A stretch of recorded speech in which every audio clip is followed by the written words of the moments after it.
This is Sports Chat with Nat. Welcome back. And if it's your first time, don't let me scare you. Stay for a little while. This is Nat. Master T is on her way. But if you know anything about us, I always start with the WNBA before she come in for the NFL. If you haven't already, please hit that like and subscribe button. We need you to follow us. Follow us. You know what I mean? Okay, now we're going to do a couple of things tonight. I've sent a couple of people an invitation to join us. And we're going to be talking about the NFL predictions for these different conferences and divisions. But as usual for our weekly, I'm going to start off with some WNBA. And when Master T get here, we'll talk a little bit about this tennis. I just read this unbelievable incident that just happened with Taylor Townsend and her opponent at the U.S. Open. Is timestamp 6:55. I just read it. Oh my goodness. Oh, but I'm gonna wait for Master T on that. But here we go. Now, WNBA. The Atlanta Dream is falling. I'm not gonna sing Alicia Keys' song because I ain't got no rights to it. But they were in second place. Now the Las Vegas Aces. Now I said it. Go back and check the videos from weeks ago. I said before the All-Star break, what is going on with the Aces? I said it. It's back there somewhere. And I said Asia Wilson was doing all right, but everybody around her won't doing nothing. So I don't know. They had a come to Jesus meeting. And I'm telling you, they have won 10 or 11 straight. Let me get my facts right. I think it might be 11 straight because they won tonight. They beat the Atlanta Dream. Atlanta was in second place. Now the Aces have clinched a playoff spot, and they are in second place. They have been on fire. That's all I can say. That's the Ohio players. They have won 12 straight games. Asia Wilson, I don't know what she said in that locker room, but she has scored 30 plus points, double-digit rebounds. She is on a mission. She is a 3-time MVP. So listen, she the rated MVP right now. So she said, wait a minute. Everybody been talking about Naphasia Collier winning MVP this year.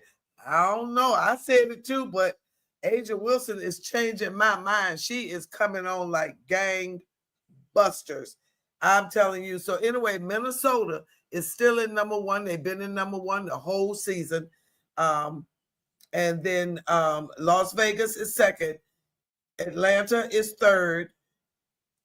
Phoenix is fourth. New York Liberty is fading fast with Breanna Stewart being out. They are at number 5. Indiana is at number 6. And that's without Caitlin Clark. I just might as well just be transparent. Number 7 is Golden State. Now, this is the first time an expansion team has been, I think they got 10 wins.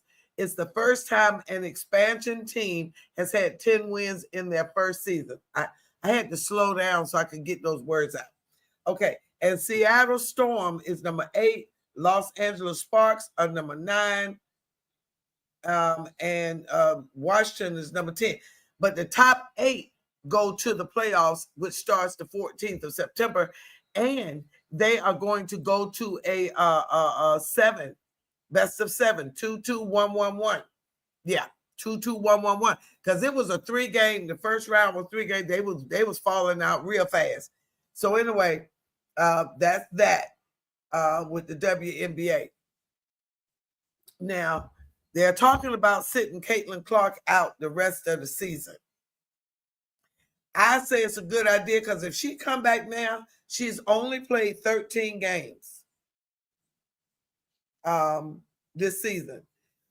If she comes back now, she's gonna mess up the chemistry. The chemistry that they got right now is flowing.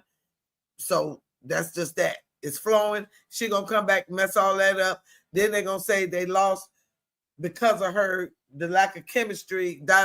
Leave her out and just let them go the way they're going right now. They have won. Well, they 4-6 without her. You know, I guess they need her, but I'm just saying at this point she gonna mess things up. So let me see what else I got with the WNBA. Age at 34 tonight. Young had a triple-double. I'm telling you, they were off the chain. Now, Atlanta couldn't hit the side of a barn. They had 16% in threes. That's just ridiculous. Alicia Gray, she missed 7 or 8 threes. They were pitiful. And Bria, I don't know what's wrong with Brittany Griner. I don't say it year after year. I'm not crazy about Brittany. She's just big. She had 2 points. She played 10 minutes. I don't know if she got hurt or ejected. I didn't even look it up. I'm gonna just be honest with you. So so that's that. Let me see what else I want to tell you about WNBA.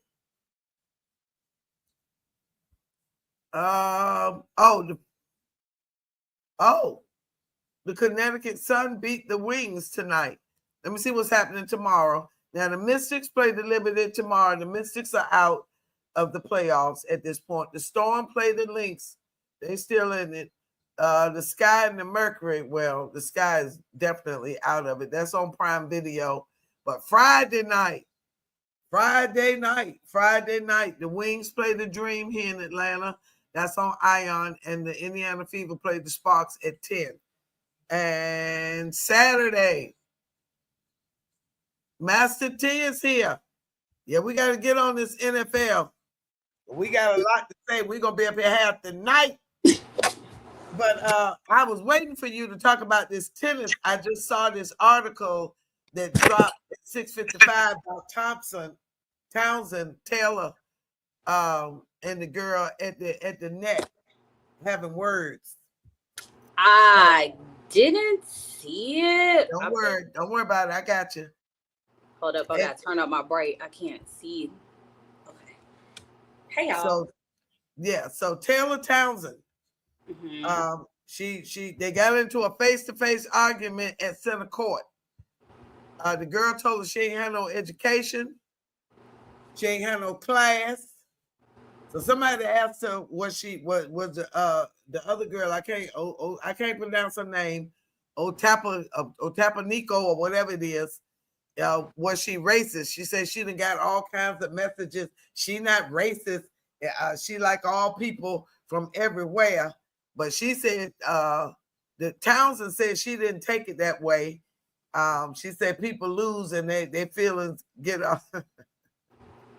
They say some silly stuff when they lose. She said wait a minute. She told me I have no class, no education, and to see what happens when I get outside the U.S. Yep. And so I love her response though. I do too. I'm looking forward to it. I mean, I'm looking forward to beating her in Canada outside the U.S. Yeah.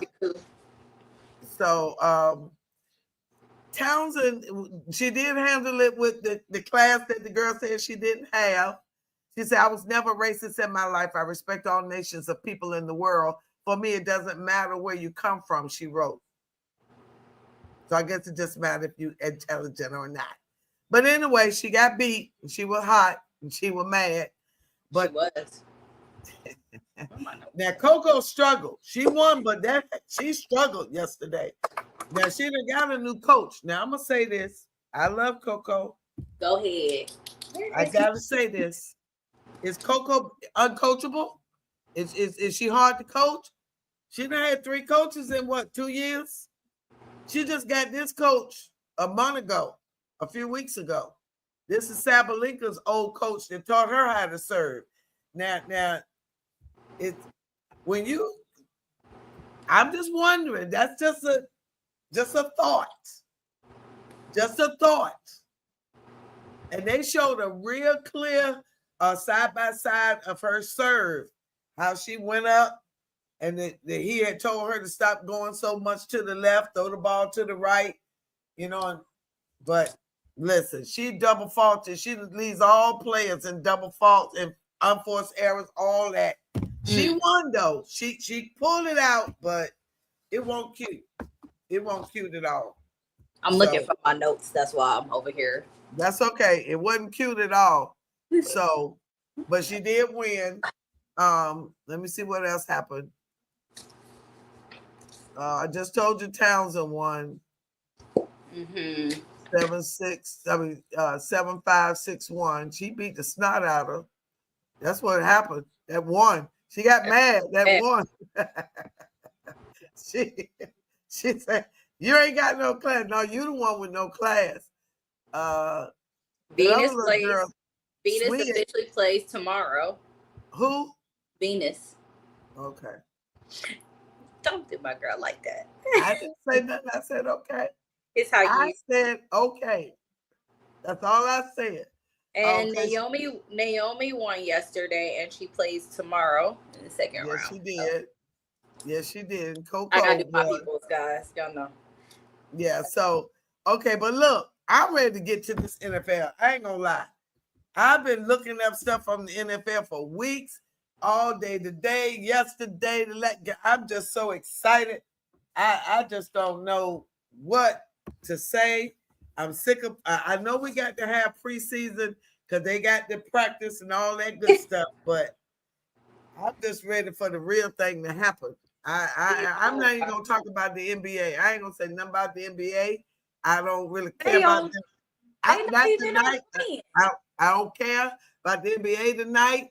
I done talked about the WNBA.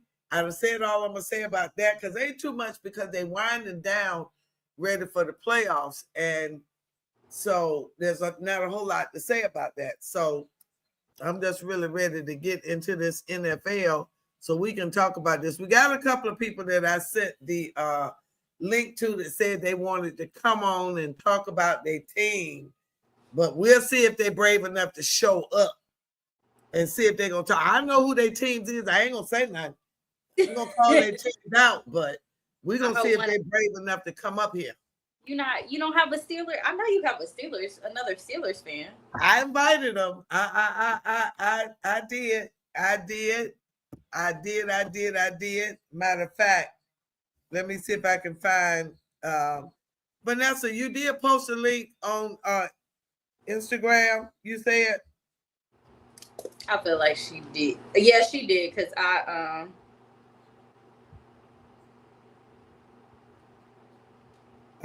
want to maybe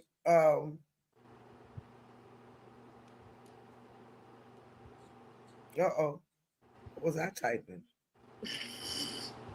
All right, so look, there's a lot going on. So I mean, in the NFL anyway, I feel like even right now there's like a whole bunch of like movements and stuff. So I mean, thank you, Vanessa. I was looking. It's so much movement that people getting shipped out every day. I'm telling you the truth. I'm with you. I'm with you on it. Like at a certain point, you be like, "Dang, when y'all gonna like?" There should be a moment where it's like focused and then redo this again because it's a lot. I mean, even trying to keep up, you be like, "Wait, what? Okay." Like, I'm a little bored. I do have one thing to say about the NBA. One thing. Go ahead. Dawn Staley. I just found out a few moments ago that Dawn Staley did interview for the New York Knicks head coach job. Okay. And she said that she believed her asking questions, she talked herself out of the job. She asked them, were they ready for the first female head coach in the NBA? Were they ready for the media attention? Were they ready for the comments and everything? She said, being inquisitive cost me the job. And she said, if they had offered, she would have taken it. She said she would have had to take it because she would have taken it for all the women, not because she necessarily really wanted it, but she would have taken it to open the door for other women. So, but I do understand her asking the question because that's the kind of chick she is. She looks at the whole picture. So she want to know, you ready for this? I'm ready, but are you ready? So I'm like, oh, okay. I didn't even realize. And they picked Michael Brown. I hope they don't regret that decision. So, I feel it. but anyway, you got your notes, little girl? I got them. I got a couple. You may see me under here because I'm, like I said, as we doing, I might have saw something else that I got to write down too. So, girl, I saw some stuff right before I done been I working did on, too. like I said, for days. So look, first of all,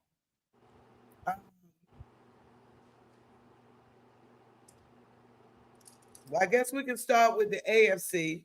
Yes, let's start with AFC. We always start with NFC, so let's start with the AFC. Officially start with me because it might be something that you may say may end up making me write something else for each team. So you guys ahead is because I'm over here writing and still finding stuff. I got to look down too because I got notes here. Look, I got notes in this book. This is the coaching chart. Remember I told you I was going to print out all the new coaches? Yes. I got all the coach. Well, I highlighted the all of them, NFC and AFC. I got all the new coaches. Mm-hmm. And I actually wrote down the defenses that they run. 3-4-4-3. I did that. But I got the NFC and AFC head coach and coordinator lists.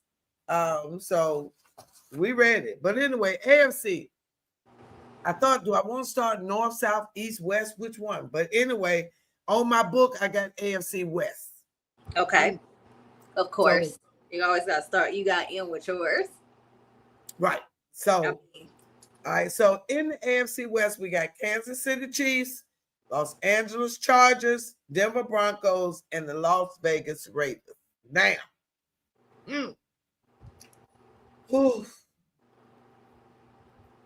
Kansas City, they were 15-2 last year. They have no new coaches that I found. They run the 4-3 defense. Now, Patrick was number 7 in the quarterback passing yardage last season with a 67% completion percentage, 3,900 yards.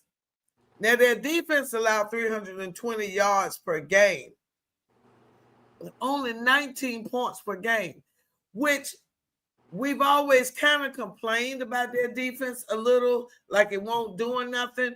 But when I was looking at the stats, it really was good. I was like, oh, okay. No wonder they made it to the Super Bowl again, even though the offense looked really raggedy. Mm-hmm. And so they will be without Rashee Rice for 6 games, suspended, 30 days in jail, and 5 years probation for his multiple vehicular crash that injured. I would like to say, I had a feeling, I don't know why they waited until like now, because when we said this, maybe what was it, last month, I think we were talking about it, and they were like, oh, we're going to wait and see as the season starts. And I'm like, why would you wait in the middle of the season to say, oh, we're going to do this, when I had a feeling that they were going to suspend him like before the season even started? So why prolong it? That was, but whatever. Yeah. So, all right. So, they did something else I wanted to say about Kansas City right off. No, that was it. Oh, Patrick is going to be Patrick. Patrick is going to be Patrick. But the media hype around the engagement of the century with that ugly ring, that is an ugly ring. I don't care how big it is. I don't care if it costs $250,000, $500,000, whatever it was. It's ugly. It is ugly. Now, if she picked that, that's their taste, but it's ugly. I mean, but anyway, but they have been engaged for a minute. They just posted, but. So my thoughts on that is, I'm all for them getting engaged. I'm like, yay, congratulations, you guys. Right. But why do we always have to wait until like right before the season when this starts? Now, previously when they first dropped out that they would drop that they were dating and stuff, it was during the season, of course, and then everybody was like, oh, and this became this big old hype about it. And of course me and everybody was very like real NFL people, not saying that not all, but we get it, that were keep going. were upset that everything was just about this Taylor Travis versus like the game, like we always saw her. Now I realized that, the last, and somebody I forgot who it was, but it was an NFL analyst I was listening to, and I was like, I totally agree. Now, at first, I thought it was me being upset. Not really. I thought that maybe it was the relationship that probably made Travis like decline in numbers, when really I've just been really paying attention, going back to fantasy football stats and all that other stuff, and watching him on my teams and stuff and not putting him on. And then I just realized exactly what the analyst says, and I totally agree with them that Travis is just old, bro. Yeah, like, you need to just stop playing like saying like it's Taylor, and it's not. It's that he's old. Yeah. And his numbers are declining. I mean, yes, he's in love, and that's great. But also, there's multiple people in the NFL who's in love and got married and all that other stuff, and their numbers didn't decline. That boy is just old. And honestly, if this is last season, hey, it is. It's gonna be. It's gonna be. He getting ready to go make babies like his brother. He can't keep his hands off her. That's why his numbers decline. I told you last season, you can't do all that and play football. You can't do it. You can play basketball a little bit, but you can't play football. I told you, I learned that years ago, and he learned it. So he done put a ring on it. She knows she ain't going nowhere. Pull back. Look, pull back a little bit. Pull back. He ain't going nowhere. Sit on down somewhere. Oh, she said, by the time she came to the first game, they were already deep in. They had already been dating for a while by the time she came to the game. So, you thinking they just started. They was already all deep in by that time. So, yeah. So, I mean, that makes sense. Like how they've already been engaged in just having it. But once again, why is it that we have to wait till the NFL season? Because now, once again, Travis is not going to have a name. He's going to be Taylor's fiance. Yeah, Taylor. Oh, they're TNT. They TNT. It's TNT. I mean, TNT. I did hear about their how they made the little song thing, and I thought that was cute. But like, the teacher and the gym teacher, because they do seem like that would be exactly them. But congratulations to you. Sorry, Travis. I'm still going to tell you that I am not picking you this season on my fantasy football. If I was playing fantasy, I wouldn't pick him either. And I hope that they don't auto draft me to get you. And if they do, sorry, everybody. I'm telling you right now, I'm trading him. Or dropping him. Okay, Los Angeles Chargers. They were 11-6 last year. Justin Herbert was 65.9% completion rate. Now, they only allowed 324 yards per game and only 17 points per game. Now, their backup is Trey Lance. Now, I only saw two quarterbacks on their roster. And they got Najee, who busted his eye up at 4th of July.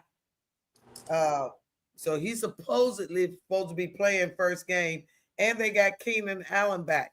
Now, I did hear a little snippet about Harbaugh and some drama from Michigan following him from that cheating scandal at Michigan.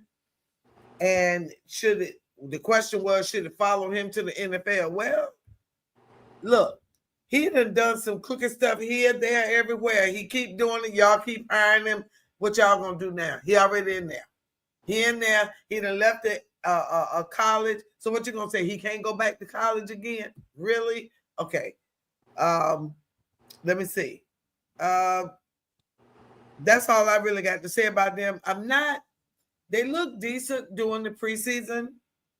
Trey Lance looked pretty good. I will say, it looked like they got the quarterback whisperer coach over there, because he does look way better. I don't see any new coaches over there. They took Greg Roman from the Ravens a couple of last year over there with Harbaugh. So, hey, Trey Lance looked good. Justin had good yards and all, but they just see 11-6 though. They just didn't seem to be that interesting to me. But I'm gonna miss the 1,000 yards that Najee provided every season that he was with us.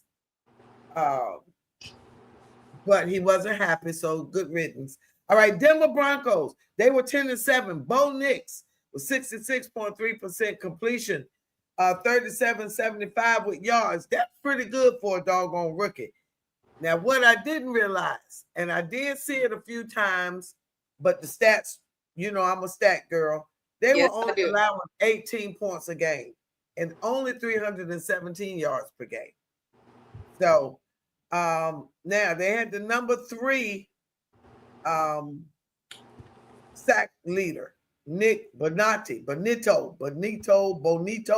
from Oklahoma, 13.5 sacks per game. And his backup is Jarrett Stidham, and they added J.K. Dobbins, who is an awesome running back. So they're going to be 10-7 or better. I don't see them declining at all. I really don't, because Sean Payton, as much as I may not like him for whatever reason, that might be personal, not that I met him, but as a coach, he does get results if you are the player he wants. But if he don't like you, he don't want you. Russell. Yeah. So anyway, Las Vegas. Now, I wrote the joke down. This is the old man crew coaches. Pete Carroll, 73, and his offensive coordinator, old man Chip Kelly, 61. Is he really? Wow. Yeah, they got the old men coaches over there. Now, Pete is a 2-time. Now, listen, this is what was funny to me. He was a 2-time AP champion, 4-time Rose Bowl, 7-time Pac-10 Coach of the Year. But guess what year that was? 2012. 2003. Oh, dang. And 2010 was the last time Chip Kelly got any recognition for doing anything good. So I said, well. Oh, talking about with the Eagles? Yeah. No, that was in college. He was with the Eagles, but he ain't last long there. So my thing was, wow, what they're going to do over there with Geno. And guess they got Kenny Pickett today. Yes, I saw that. I was like, wow, they've been. Wow, that's a Geno don't go down. Okay, so but they got Pickett today. Now, yeah, that's a they was average. They won't hit no nothing. They was averaging over 25 points a game allowed. They poor Raiders. So that division will be won once again by I'm gonna say the Kansas City Chiefs. Denver will be second place, I believe. I believe they will play better than the Chargers. Now, although most running backs that leave Pittsburgh do much better once they leave Pittsburgh. Wide receivers don't, but the running backs do. I look for Najee once his eye get healed up. I look for him to be good. Now, whether he get 1,000 yards like he did in Pittsburgh, I don't know. But I do predict that Kansas City will win that division once again. Denver will be number 2. Los Angeles number 3, and the Raiders will bring up the rear. I agree, but I feel like their division is becoming a little bit more competitive.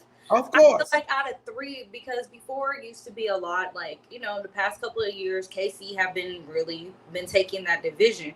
But I will say last season, we really did see that the Broncos, like you said, when Sean got the quarterback he wanted, the Broncos came into it because they were supposed to make it playoffs. Chargers, I mean, come on now. It's a Harbaugh who's a coach. That's already been. And what can you say? Let's not even sleep, like, we're speaking early and stuff, but I want to sleep on the Raiders when you got Geno and Pete Carroll back together. Oh, like, I mean, we haven't really seen them for real. Also, Aiden O'Connell did get hurt, so he hurt his wrist. So yeah, I agree. I love Pete with Geno, and Geno is a very accurate quarterback. He wasn't there last year, but he wasn't as accurate last year as he was the year before. But that was the year he was with Pete. Exactly. So that's what I was about to say. He was with Pete. So together again. So yeah, back together. Now I'm thinking about this. I think this NFL season is going to be very more competitive than we think. Like, I think a lot of different changes have been going on and stuff. Yeah. That each division is going to be way more like, it's not going to be a runaway like how we think it has been in the past. Now but I do agree, KC is probably going to win. Yes, probably. Of course. But I think it's going to be a little close though. Now, AFC South, or do you want to do an NFC? You want to go back and forth, or you want to finish the AFC first? Dang, I wish I had somebody on there. Whatchamacallit? What you just do? NFC? I just did NFC West. No, because I want to end with AFC West. No, because I want to end with my NFC South. So just go through all your peoples. Okay. So AFC South. All right, you got the Colts, Jags, Titans, and the Texans. Okay, except for them, I forgot. That's the now the AFC South is the toss. I don't want to say it's a throwaway division, but it's also like it's the tool.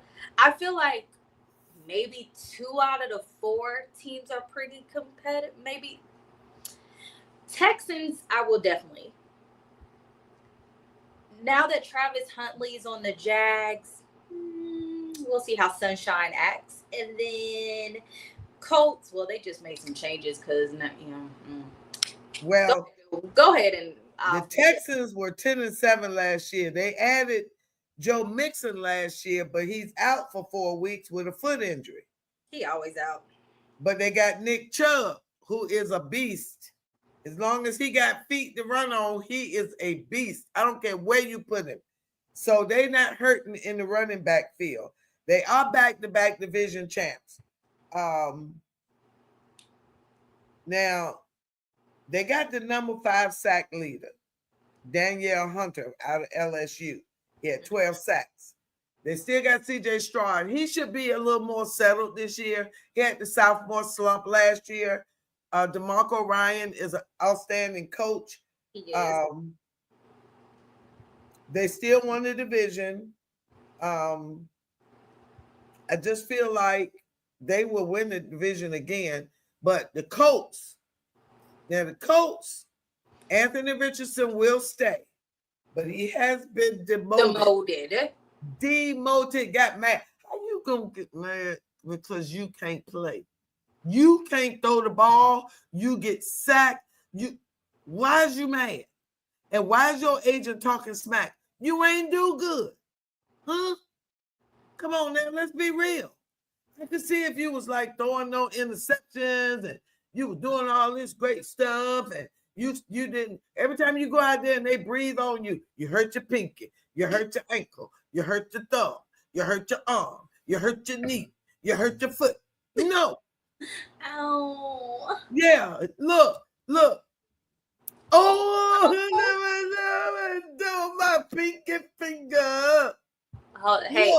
Hey, Anthony, I just want to say you're not Pat Mahomes or Tom Brady, so that's why you can't really get that notification. Now, if you was one of them two, I'm pretty sure that you could, because remember, Pat can get hit and everybody be like, flag on the play. So, sorry, Anthony, until you get that status. Until you can just do something, I'm you have just to prove yourself, I'm sorry, he's not doing it for me. You're also accident prone. Very much so. Much so. It don't make sense. He's so accident prone. Now, I don't think he's completed the whole entire season yet. So that being said, Daniel Jones, right, which I was scared. So that's like. Now they was allowing 25 points a game and almost 370 yards per game. So they defense won't hit no nothing. They were 8-9. Now Jonathan Taylor was the number 4 running back. And they defense, DeForest Buckner and Zaire Franklin. Now Zaire Franklin was the number 1 tackler, and DeForest Buckner was a Pro Bowler. So they got sporadic good defense, but they were 8-9. Now them Jags, they were 4-13. They done fell off the wagon. They got a new head coach, and I don't know if Liam can fix Sunshine, but it was something they got a new offensive coordinator. Now he was an assistant with the Rams from 18 to 20. He went back to college in Kentucky from 21. Then he went to the Rams in 22, back to Kentucky in 23, Tampa Bay in 24. Papa was a rolling stone. Wow, wow. I mean, now you a new place every year. That don't set well with me. I'm sorry. I'm kind of old-fashioned in that you need some stability. You need to stay somewhere for a minute. You jumping up every year, you somewhere new. You can't build a relationship with nobody. You can't build a relationship with nobody. Like, they take 2-3 years to get a system going. And they got a new head coach. They in trouble. Now, they did have the number 3 receiver. He from LSU, but they do have the 6th easiest projected schedule. But I still don't see them doing that. Now, Travis, bless his heart, he did do 50-50 split offense, defense throughout the preseason. Mm-hmm. They do expect him to play both ways. They really do. So, hey. I feel like that's very dangerous, though. Huh? And I mean dangerous in a good way for like when it comes to when he's playing against other teams and stuff. It's almost like I hate to use this as a reference because it just shows, but at the same time it's just the one I can think off the top of my mind. It's almost like Taysom Hill, the tight end for the Saints. They use him also as a quarterback. Yes. It's very, very hard sometimes to figure out which one to like go with it, like when you're playing, because it's like you don't know at what point in time they're gonna flip, and then you always have to be prepared for that too. So the same thing with like the Jags. I mean, I feel like if that's the case, I feel like the Texans may have a little bit difficulty. The only reason why they actually may have a good or better shot is because I feel like the Texans are a little bit better of a team, but like I said, this is before we even seen anything of everybody playing. But I just feel like they see each other more in the division, so it's easier for them to kind of like once in a minute they'll pick up. But I feel like sometimes having a player who can flip back and forth the position sometimes it's a little bit difficult for teams to kind of to get it. I'm still. Yeah. I mean, he's going to have a good season. He's going to be Rookie of the Year regardless. And that's good. But the team as a whole, I don't know what Sunshine doing down there in Florida. He's enjoying the sunshine. Yeah. And what about Tyreek Hill? Okay, wait a minute. That's another division. We're going to get there. My bad. Sorry. Okay, so wait a minute. So the Titans is also in that division. They were 3-14. I was thinking now, about they got the number 1 pick, Cam Ward, and their backup is Brandon Allen, who was the 201 pick in 2016. Wow. They got Tyler Lockett, though, Van Jefferson, and Calvin Ridley. They got 3 bomb-diggity receivers. You just got to get them the football. So I guess they counting on Cam Ward to be all of that in a bag of chips. I hope he don't act like Cam Ward and be a little bit more like C.J. Stroud. Now, if he come out and play like C.J. Stroud or Jaden Daniels as a rookie, the Titans will be dangerous. If they can get their defense to do something. Well, but also Cam is also the number 1 draft pick. Yeah, that's what I said. Number 1 pick. But you're saying if he comes out and plays like CJ and Jaden, which were both the number 2. I know. Pick. So I know. But that's what I'm saying. And Caleb was number 1. So maybe hopefully he can cut that little, the little number 1 QB. Yeah, maybe. Pick jinx that's been going on for the past couple of seasons. Because it don't seem like the number 1 QB has been. No, it ain't been all the hype. That's what I was saying. Like, yeah. So that being said, I say the Texans will win that division once again. They will be three-time three-peat champs. I believe.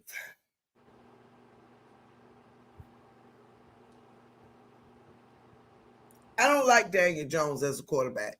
I don't see him being successful. Just don't. I'm not impressed. He might be better than I know, but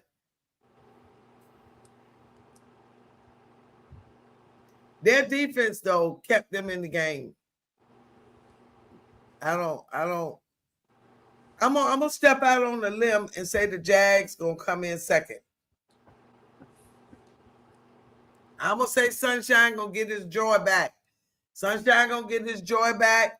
He gonna be what we thought he was gonna be last year. The new coach, he done had some raggedy coaches. Urban Meyer, and then what the other boy that just left that they wouldn't fire. Took forever.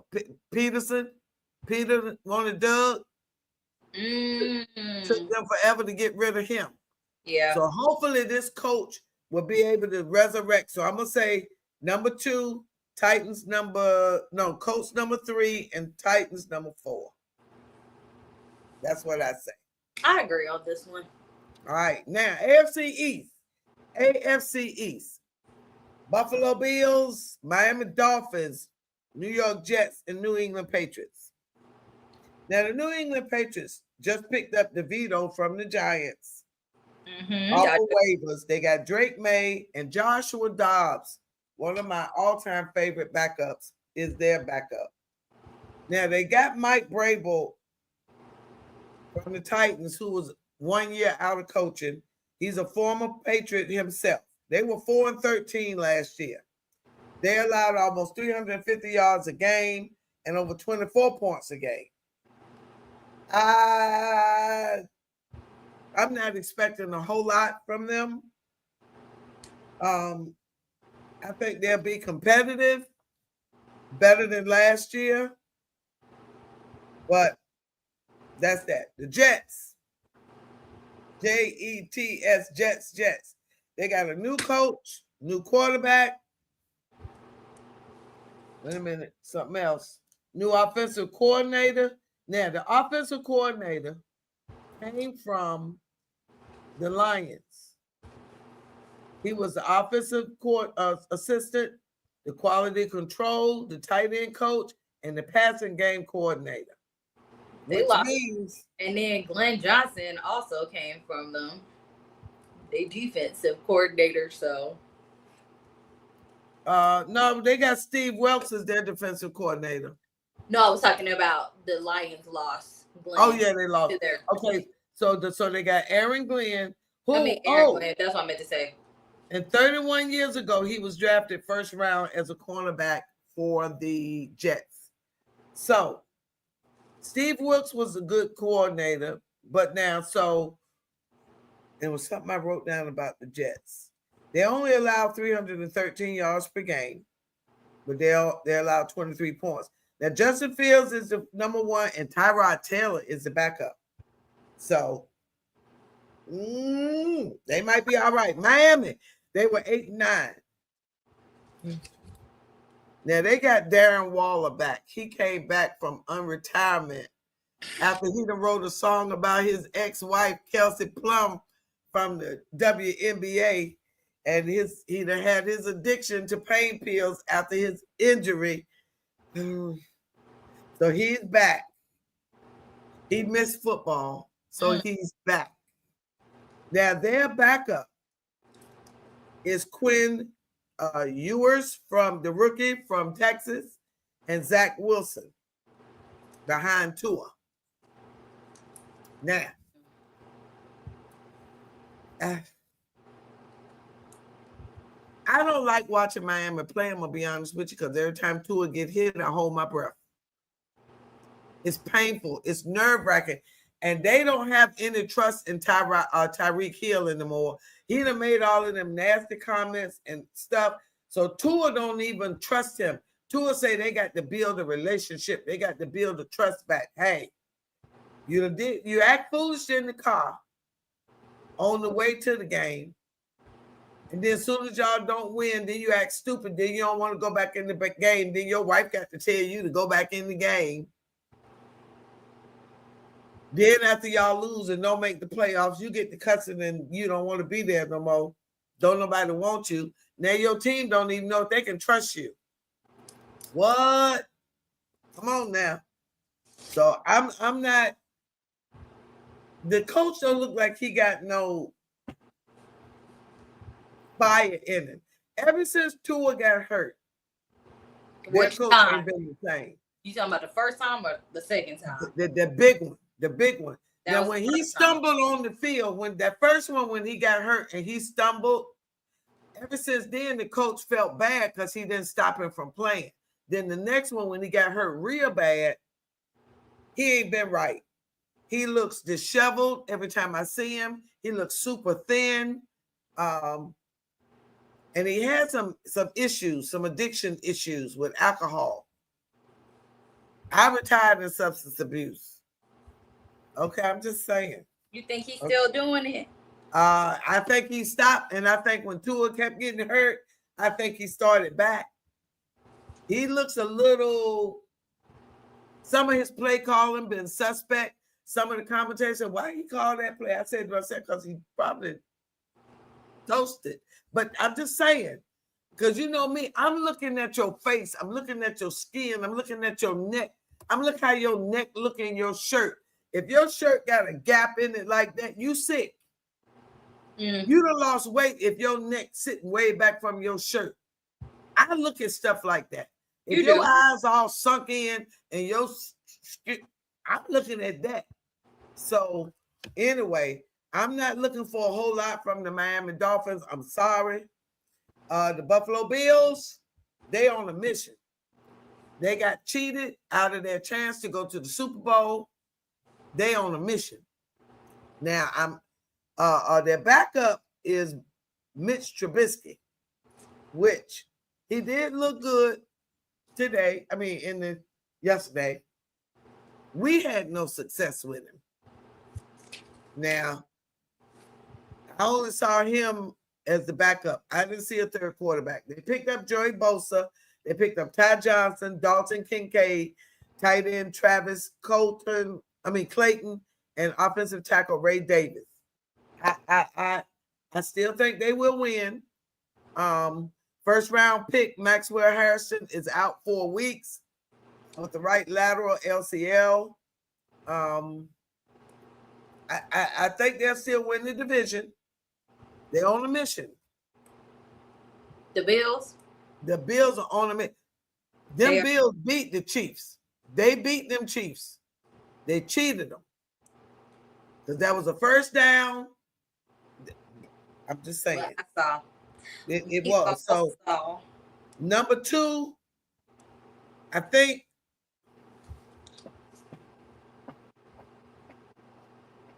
I'm going to jump out and say the Jets.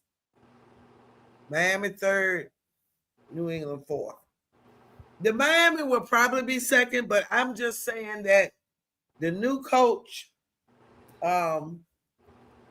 Justin, got something to prove. Tyrod right there to take his place. Aaron Glenn got a lot to prove. I just feel like they might do a little something. So that's the AFC East. Last. Hold up. I was going to say. Oh, I'm sorry. Go ahead. I do agree with this one too. I was thinking the order. Now I do think possibly Jets and Dolphins may be back to 4th, but I don't know. I believe in the Jets this year, but I do definitely still think the Bills are definitely going to win that division.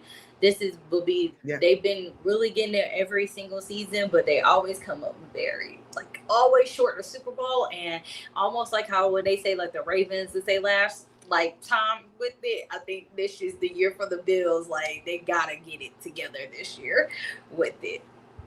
Yes. Also for the Dolphins, I forgot to say when you were talking about them, Devon Achane is expected to play for week 1.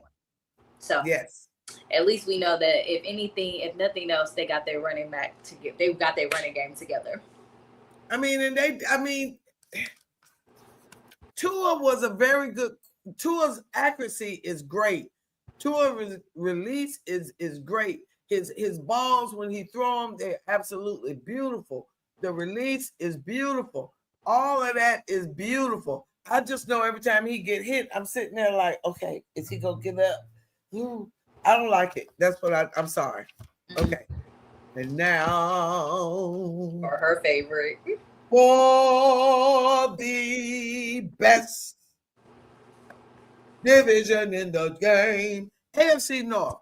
Now let me tell you something. Top 5 sack leaders all come from the AFC. 3 of them from the AFC North. I'm just saying. All right, so we got the Baltimore Ravens.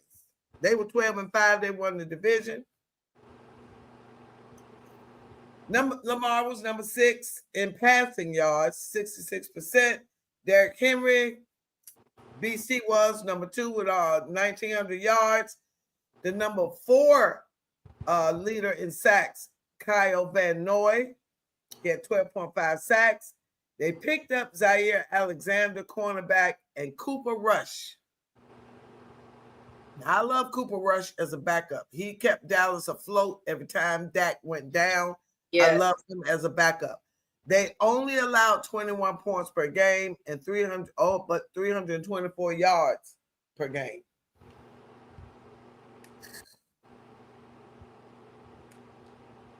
Lamar hurt his foot, but they say he's fine. But without Lamar, the Ravens are nothing. Cooper is a good backup, but I just don't believe without Lamar. And Lamar has yet to prove that he can get past the regular season. He has yet to prove it.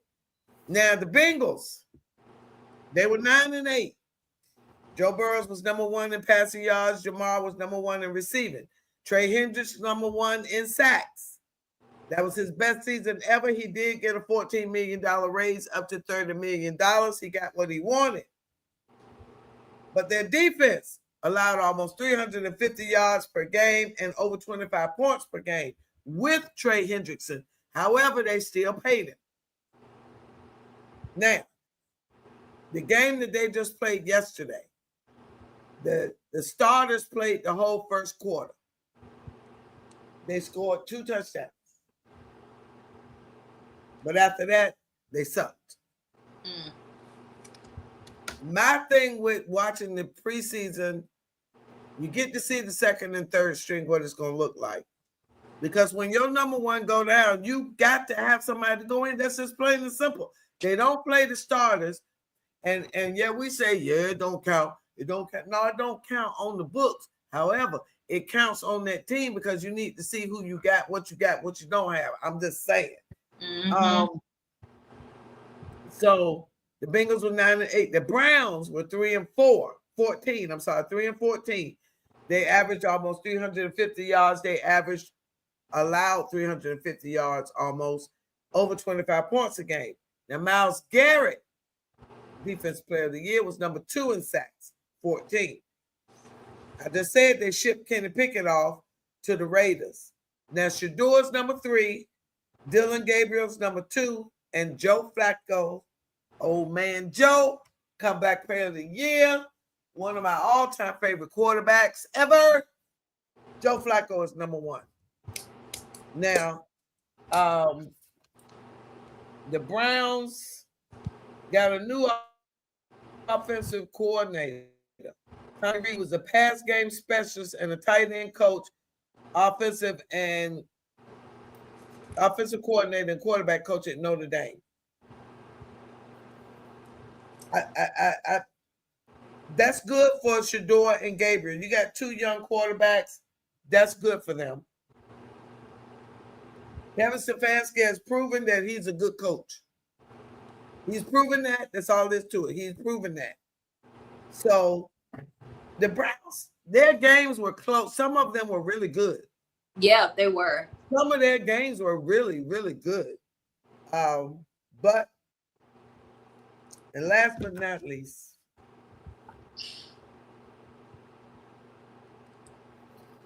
you did the Ravens already and I missed it.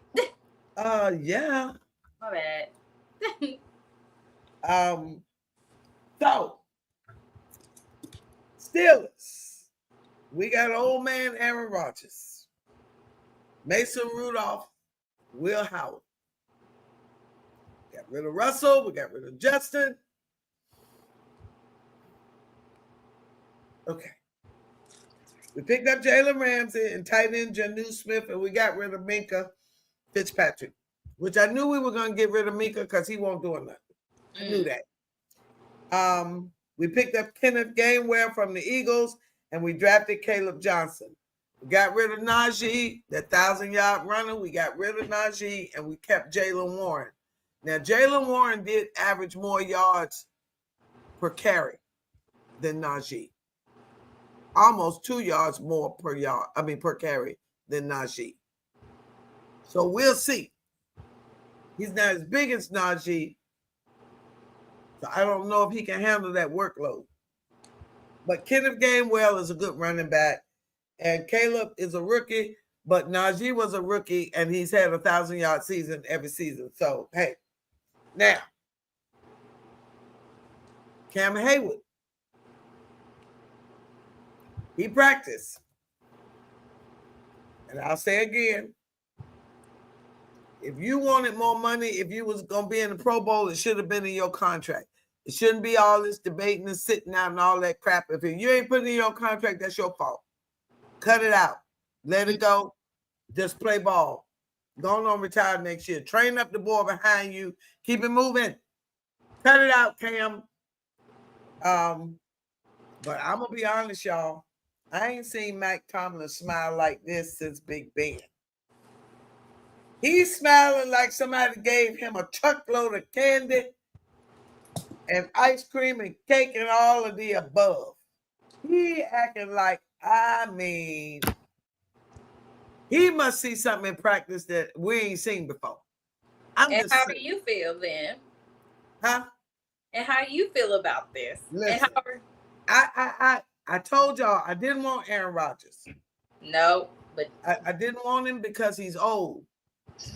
Football is a fast game. Russell showed me last year how bad it can look when you get old and slow. As much as I love Russell. Aaron is an awesome passer. But again, Aaron is old. You can say what you want. But 42, 41 is not 30. It ain't 25. It ain't even 38. It is 41. Getting ready to be 42. In December. I don't care how you shake it. You is not Tom Brady. Tom Brady was the only 40-some-year-old that looked like he was 20. Now, I don't know what he was drinking in that TB12, but he looked 20. And he moved like he was 20. And he played good. Tom Brady at 41 and Aaron Rodgers at 41 look like two different things. Now, if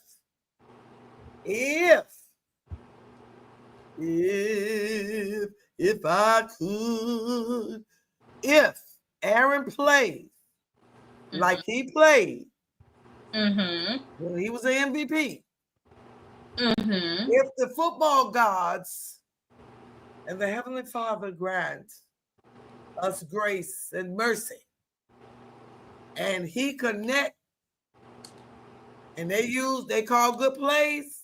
Now, what I saw in preseason, I saw Mason run right down the field. He threw one interception. I saw a couple of interceptions, but he came right back and went right down the field. I'm just saying. If Aaron can't do that, sit him down. Mason went right down the field. Listen, if the plays are called right, and if the defense show up, we can't have all this tic-tac already. Hamstring over here, groin over here. What is going on in the training room? Where all these broke down folk come from? But anyway, everybody's in love with Mike Tomlin. Kumbaya. Hallelujah, kumbaya. I need to see some postseason wins. 10-7 is cute. All that is cute. We need to win a playoff game. All right, that's all there is to it. Now, who do I think will win the division? And who do I want to win the division? Okay. I know. I was about to say, because I already know you're going to say, because, I mean, who you going to say? The Ravens going to win the division? Listen. Because that's who I was going to say. I know you want the Steelers to win, but. Where's the star? Ravens. It is. I'm realistic. Listen. People say I'm not realistic. They say I'm biased. I'm not biased. Yes, I love the Steelers, but realistically, Baltimore will win this division. Now Cincinnati, we can be second. We could be again. But I really think I put a 2 beside Pittsburgh just because. And I put a 3. But you saw that they re-signed the Bengals. Hendrickson. Yeah, so I don't know what you're listening to, but I said he got a $14 million raise up to $30 million. What did you? What I was doing over there? What is you doing over there? Reading stuff, like going through stuff. I'm Vanessa. Do we have some type of virtual switch or something? I mean, what? I know. Come on now. I heard. Wow. Whoa. But I'm just saying at the same, Okay. All right. Maybe. So I know what I forgot to say when I did. And the Browns will bring up the rear. I know what I did forget to say when I was talking about the New England Patriots. For the 3rd time, they have brought back Josh McDaniels as the offense coordinator. I guess 3rd time will be a charm. I don't know. I still say they're going to come in 4th place. But I just wanted to add that. Y'all still have a very competitive division. Still a very competitive division. Let's just be real. It is very much so. 3, maybe all 4 of the teams. I will say 3. At least we know 3.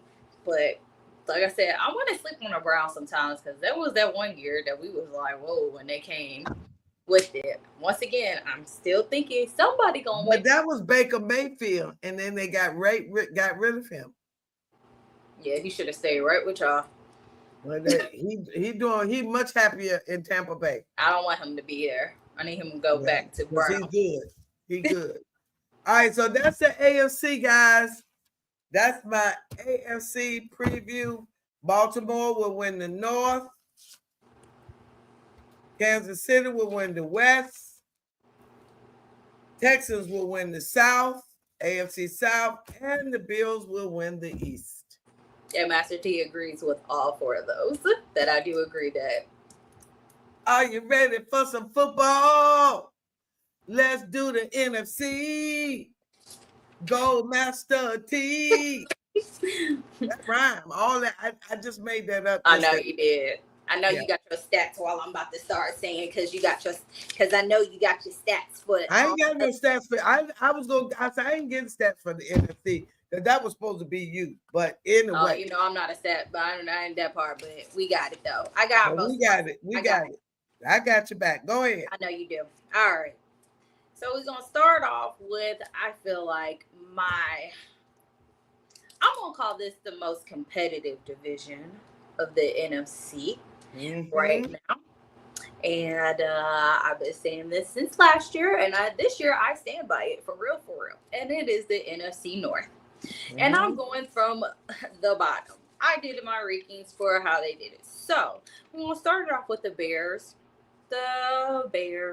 who were 5-12, but we got some major coaching changes. We got Ben Johnson, from the Lions, who's pretty much gotten Caleb together. in a sense. I'm pretty sure everybody been watching them. Them Bears, they been looking pretty good. They look good. Now, even though they were a little off when they played KC in that last preseason game, when I tell you, when I watched the ending of that and they won at the end, and everybody was like, wow. Even Pat, remember I had texted you and I was like, oh my gosh, the Bears. Yeah. And then you even saw Pat on the sideline. He was like, wow. Like he was shocked at this. Because they kicked the field goal and won, but still, no, they didn't. They got a touchdown and won. That was just, I was like, wow. So the Bears got, they moving in. So we got that. That was pretty much their big coaching change with that and moves. Then they got Declan Doyle, offensive coordinator. He came from I just saw it. Wait a minute. He just came from the Broncos. I'm sorry. Came from the Broncos and the Saints before that. And they got Eric Washington. And I think that's the one I was telling you about. Let me look real quick. Go ahead. Eric. No, that's a different one. Go ahead. So that's what I have for the Bears. Next, we have the Packers that came up with that made playoffs. And that's also why I call this the most competitive. Because 3 out of there, what did I mess up on? Oh, yeah, sorry. 3 out of their 4 teams made playoffs. So I feel like this year we might end up having all 4 teams. Packers were 11-6. Jordan Love's back. He would had a wrist injury and stuff, but they suspect he's supposed to be playing for the season. I think are they going to Brazil? I think they're the ones who play opening in Brazil. No, that's KC. But yes. No real major coaching changes that were so yes. And then the lovely Vikings. The Vikings were 14-3. That ended up being our number 5 seed. Go ahead. What you gonna say? I knew it was something we were missing. Go ahead. The Bears. Let me say this. Oh yeah, we still on the division. The rest of their coaches staff. Antoine Randall L., wide receiver coach. Eric Bemery, old Kansas City coordinator, is back. He's the running back coach. And Al Harris, with his long, pretty dreads, which I really don't normally like, he's the defensive back coach. I'm telling you, that coaching staff is off the chain. Which they needed to do anyway, I think, because that was a major problem and stuff. And I think Caleb is also meshing well better with them versus what was yeah. So yes, back to the Vikings, who were 14-3. They were our number 5 seed in the playoffs, which was very interesting because they were a high rank, but of course that's how it was. They end up, Sam Darnold used to be QB, but now we have the 10th pick from last year's 2024 draft. JJ McCartney is now the number 1, who is their number 1 quarterback. They also just traded from the Eagles to receive Carson Wentz. And prior to coming on, I just saw that we got back Adam Thielen from the Panthers. So he went back home to the Vikings. Yep, that was it. Yep. So Vikings, they might do some stuff too. Maybe. Them Bears is gonna be. Let me tell you something. The coaching staff could get on the field as far as I'm concerned. The coaching staff could suit up. Look, their players know how powerful and how wise their coaches are. So they are sucking up every word. Because you got the offensive coordinator from the Chiefs when they won back-to-back Super Bowls. You're going to listen to everything he say. Maybe that's why the Chiefs were a little off this past season, too. Because he wasn't there. Yeah. The 2 seasons he wasn't there was the 2 seasons they looked bad. Duh. And Antoine Wanda, the Detroit Lions had what, 2 or 3 receivers in the top 10? And their wide receiver coach, he takes no mess. I'm just saying, the coaching staff, when it's cohesive, and I want to say I saw shirts that said engineered by the Bears.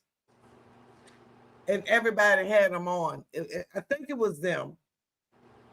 But I'm just telling you, I'm looking for the Bears. Who you say? Who is it? The Bears, the Vikings. Who else? I haven't gone into the Lions. Okay, go ahead. Finally, to round this off, we have the Lions, who were the number 2 seed. And I mean, obviously, their coaching staff has changed significantly with Ben Johnson and Aaron Glenn gone. So and Randall L. Yeah, they went 15-2 and lost, and we were all like, "Oh my gosh!" when the Commanders beat them. So this is going to be interesting to see, because now we have to. This is when we said for real. I think all eyes are going to be on the Lions for real. This when it comes to them, like this coaching staff changes, to see how this really going to change, because since the 2 major people have left, maybe 3 people have left them, let's see how this change, and if they. Also, I forgot to see if Aiden Hutchinson was back. Go ahead and say what you guys say while I'm looking at it real quick.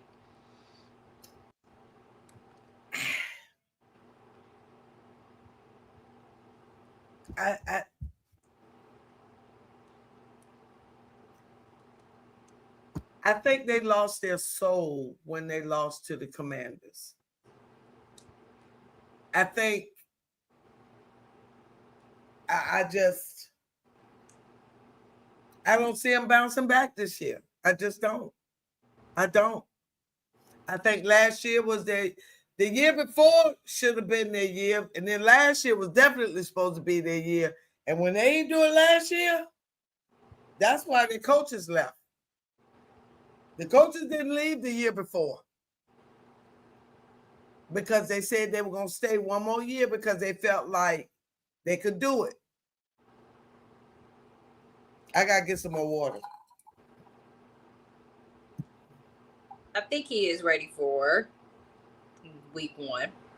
So, Aiden Hutchinson, I was trying to see if they said he was ready. Their quarterback ain't practiced yet, have he? Nah.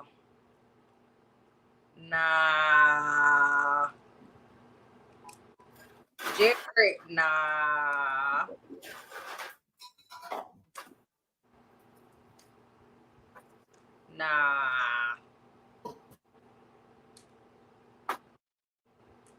He's still injured?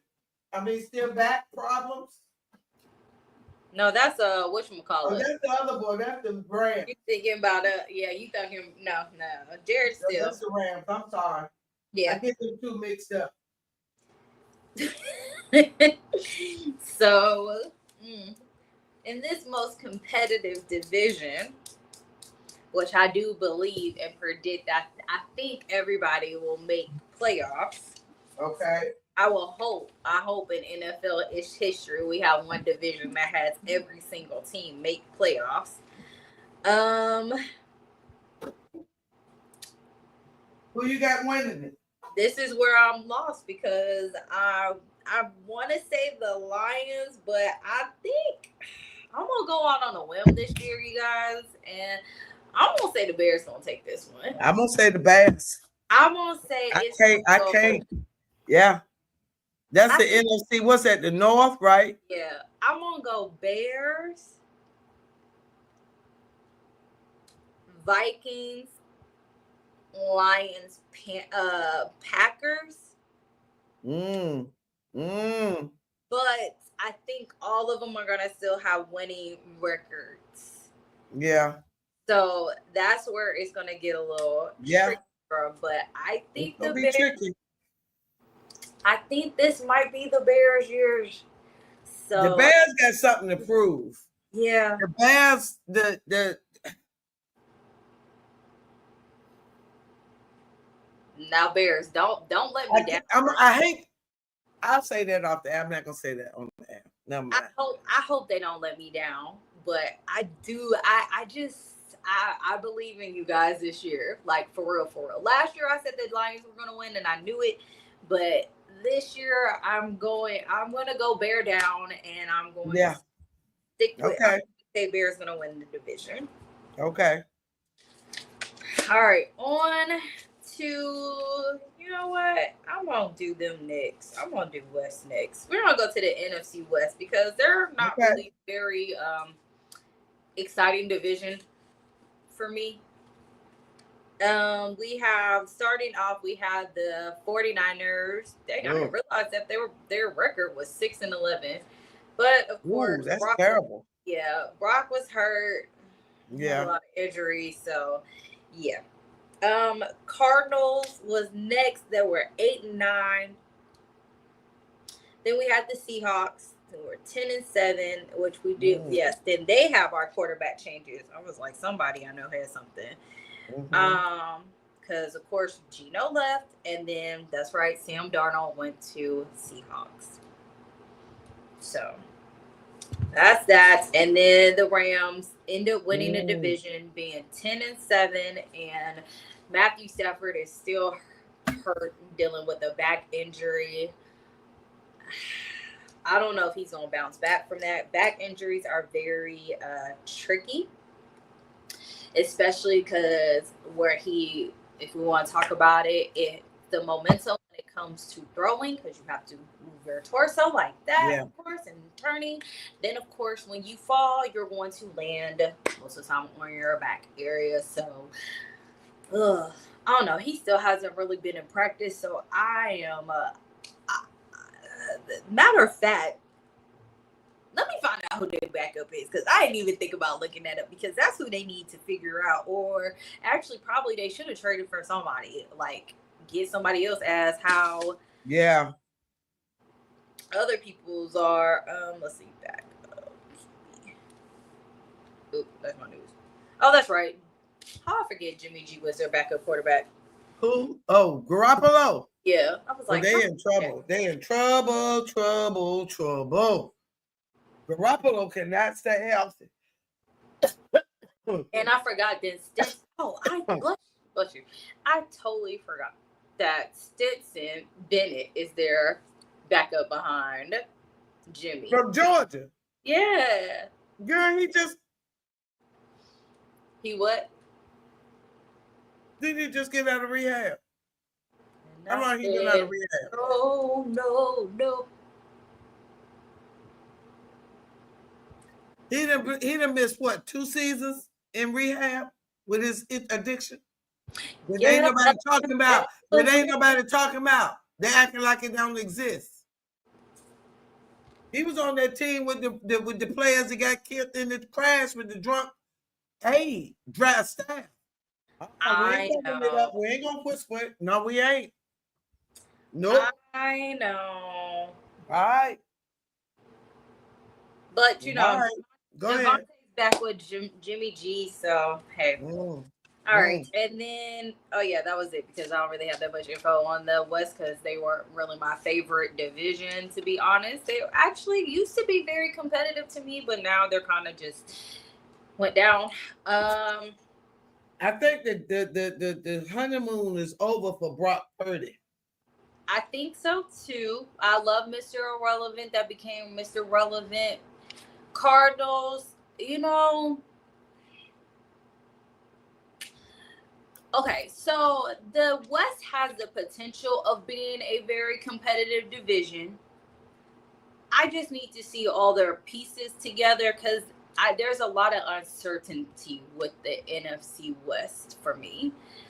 So for this being said, I'm just going to go out. The Rams took it last year. I'm going to go out and on a limb and say the Seahawks are going to get this one this year. Oh. I'm going to go.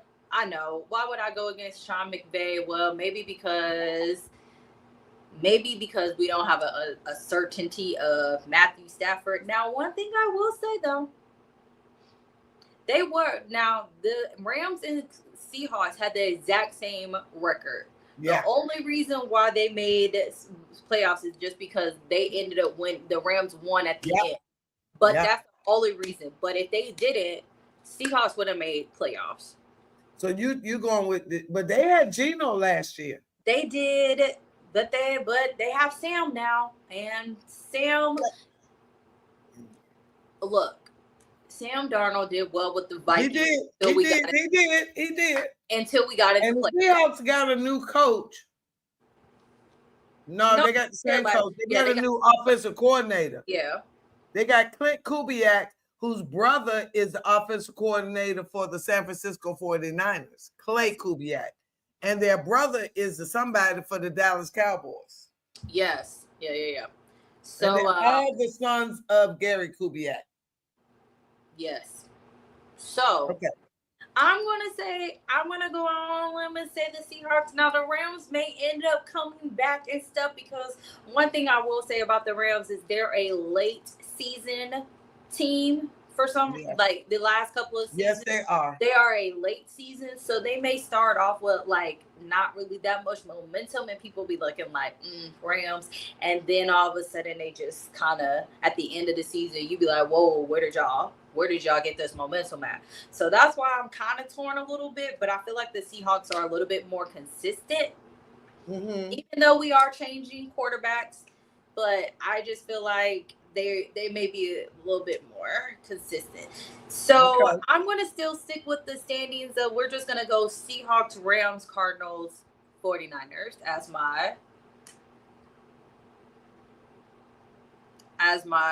picks. Did you say 49ers last?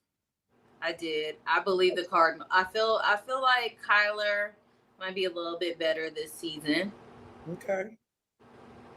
I mean, also they have, Debo's gone from the 49ers. Yeah, he is. Brandon Ayuk is still hurt. Yeah. So there's still a lot of uncertainty. Like I said, we're going to call this the uncertainty. We're going to have this, that's the question mark division for me. Okay. What's your prediction?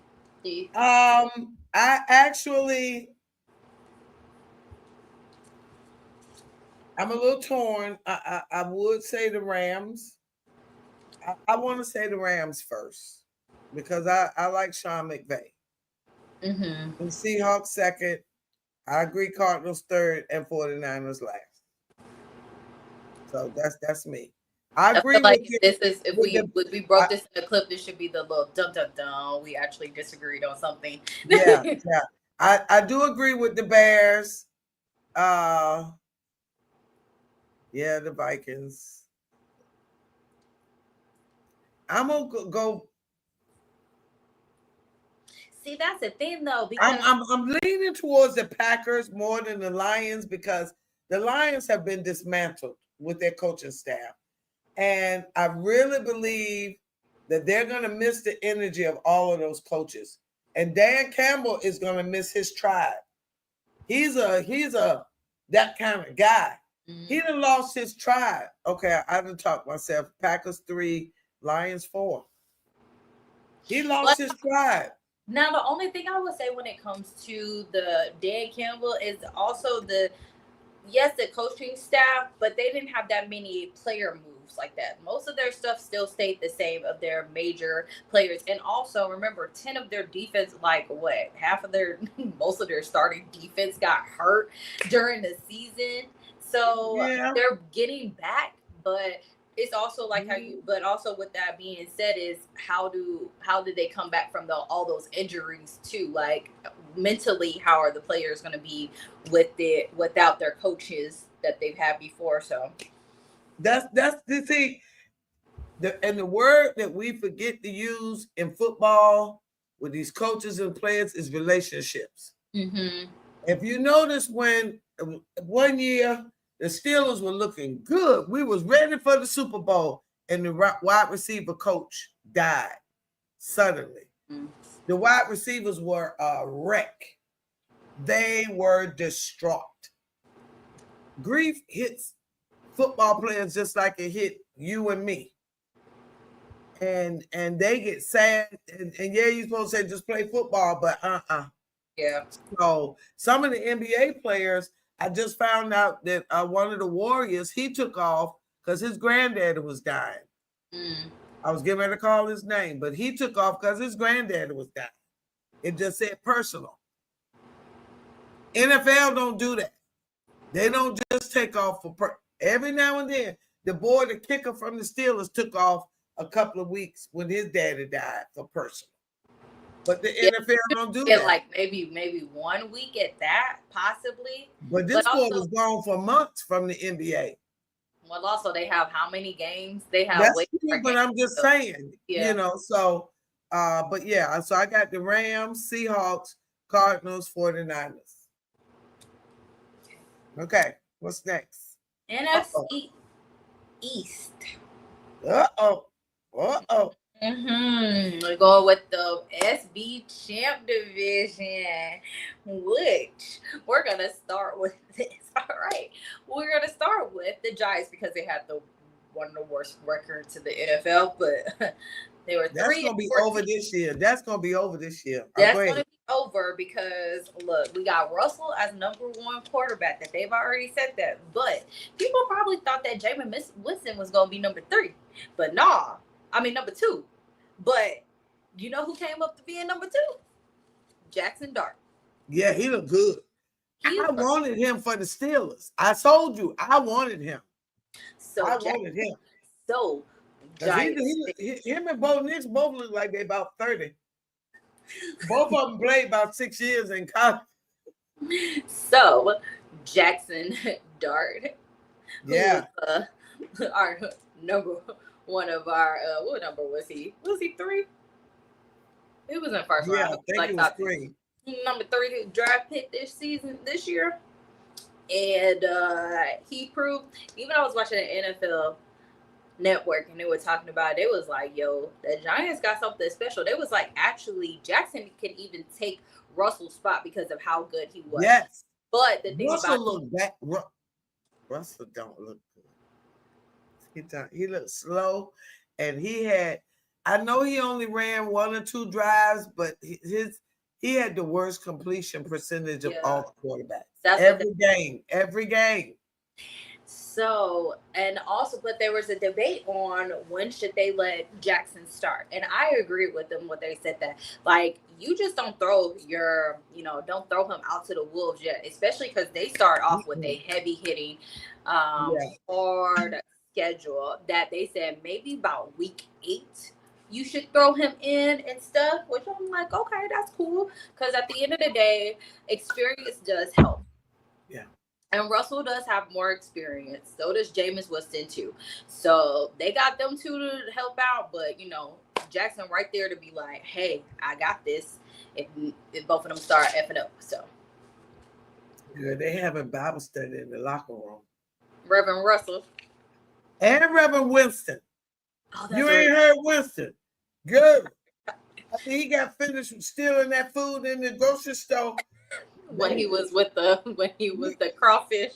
Yeah, we got 2 preachers in that locker room. That's a praying locker room. And they have scored over 30-something points every game, every preseason game. I know it was just preseason. But if that was their scrubs. Right. And they played all their quarterbacks the whole preseason. All of them. Every one of them played every game. Hey.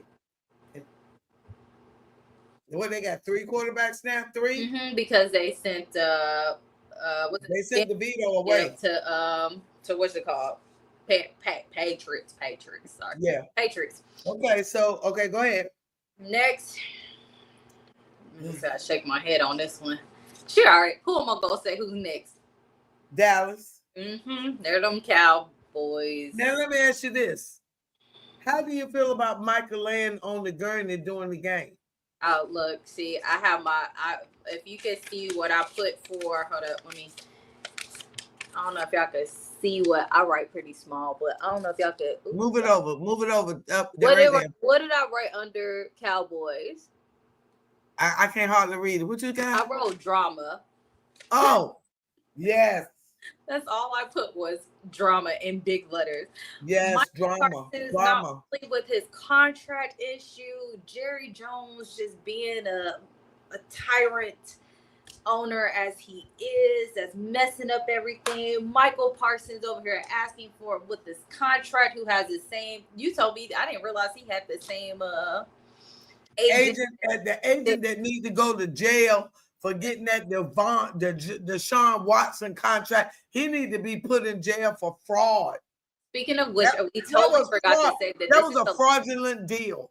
This is the last year of his deal anyway. Well, it was fraudulent. Deshaun. So, I mean, hey. They ought to sue him. That was fraudulent. He did not fulfill anything that he said. Nothing. No. I wouldn't trust his agent either. I don't trust him. They have him on injured reserve. No wonder we kept. I was like, somebody missing. Who, Micah? No, Deshaun. Like, no wonder I was sitting there like, somebody else is on that like quarterback. Why are we missing somebody? But anyway, a non-factor. Anyway, back to Micah. Okay, so what was? Let me shut up. So, what was your opinion of him laying on the gurney again? Let me make sure I heard you. Was that a problem for you or no during the game? Was that a problem? Did that make a difference to you as a football fan? How do you feel about that for real? If you were the owner, coach, what would you do or say anything about that? First off, why are you being extra? And why are you being the distraction? Okay. Because at the end of the day, like... So you go to your job and lay down on the gurney? What would happen? You're asking me as a nurse that would I lay on it? Would I any job? In any job you go to work and lay down on the desk or the gurney or the table or what you think would happen? Okay, go on. That's all I'm gonna say. Go ahead. Anyway, so why is Michael? I feel like he's just trying to add. First off, why are you asking for? Now, this is where it gets interesting because why are you asking for all this extension when you have a back injury?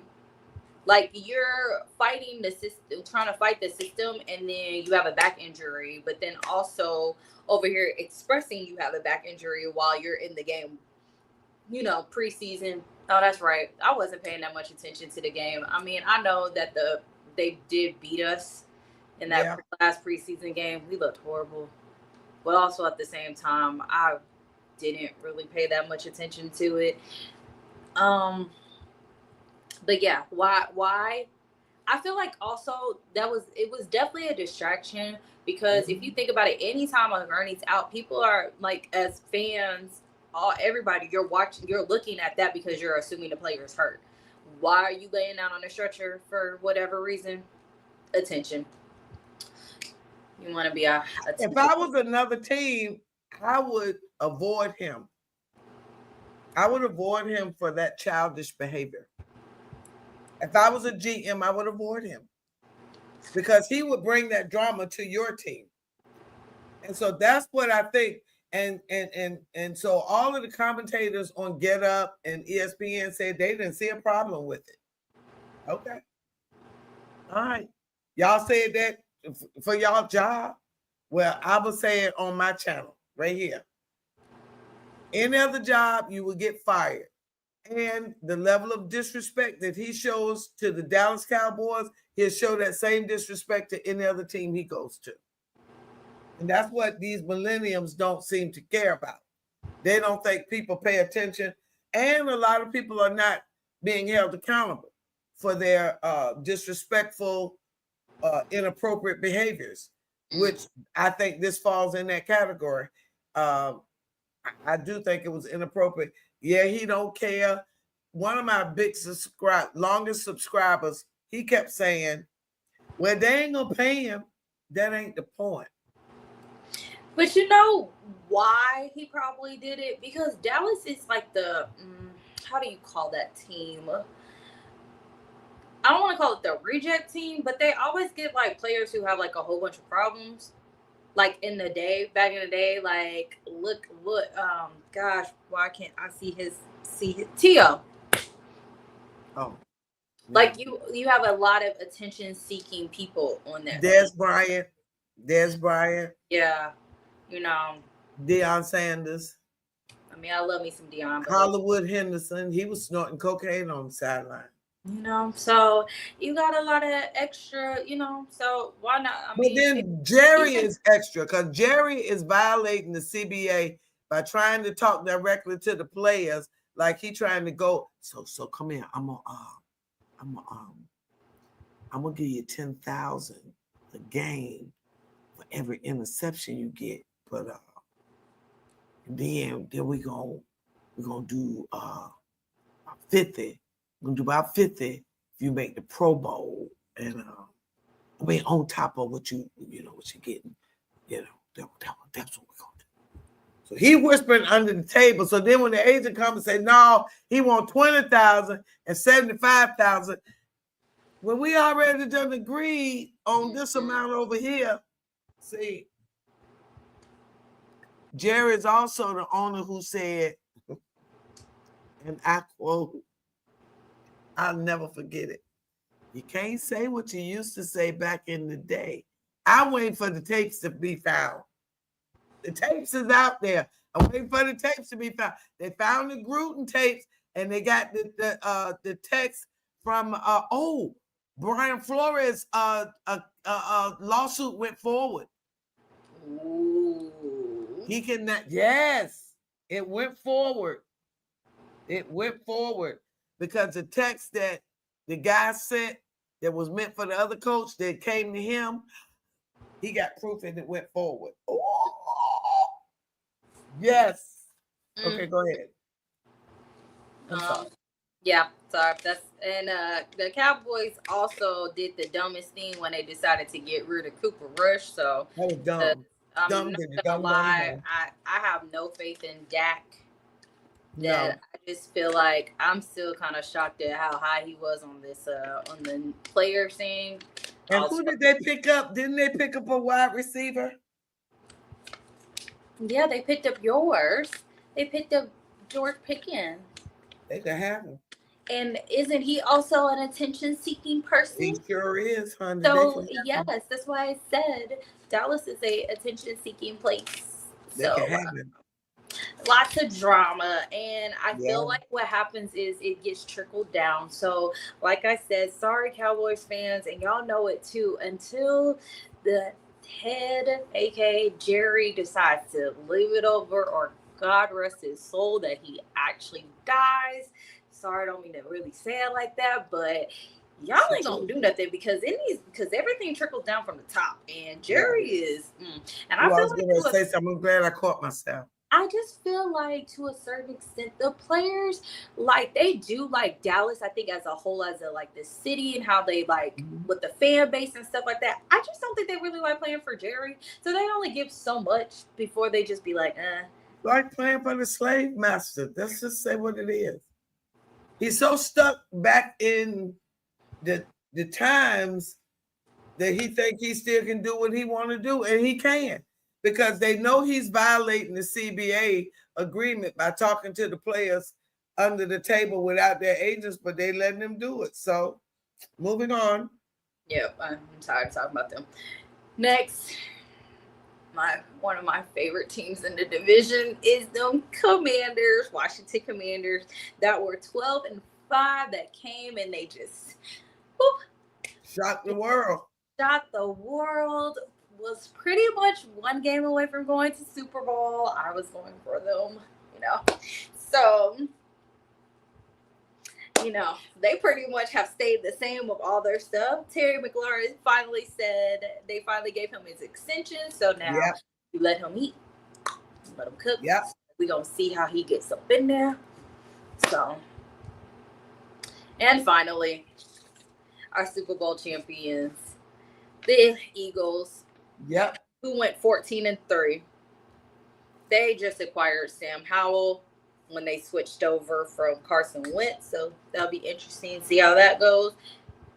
And they lost their offensive coordinator. We forgot to mention Dallas got a new coach, Brian Schottenheimer, because they fired the other coach. I totally forgot about that. Yeah. It's so much. I totally forgot Dallas. Yeah, they did let him go because I was like, what? Why? And they picked up the coach that the Chicago Bears had, Matt Eberflus. He's their defensive coordinator now. And I just told you that Chicago took the defensive back coach from them. So, all right, go ahead. So who you got? Oh, you got the Eagles winning again? Or you So, you guys, I'm really a little okay. And Miss Natalie is with me. I feel like we both on the same theme because I feel like them Commanders.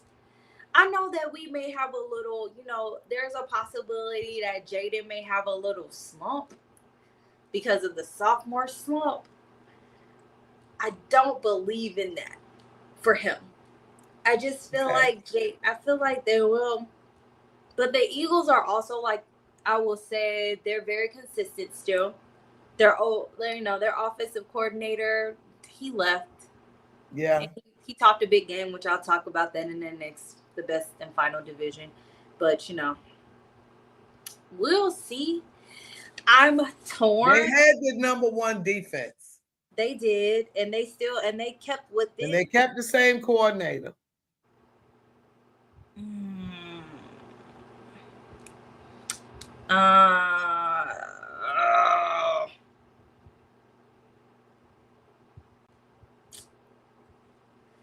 Because I'm lost. I really don't know. I really want to say the Commanders, but I feel like Doug Peterson's still going to end up with that part. But then with them Giants coming in, with how they have it, their division is going to be a little tough, I feel like. It's going to be good. I feel like it's going to be the East. They used to be like NFC East beast. I feel like they're going to be a beastish, a little beast, minus Cowboys. Okay. Okay. I'm just gonna say it's gonna go.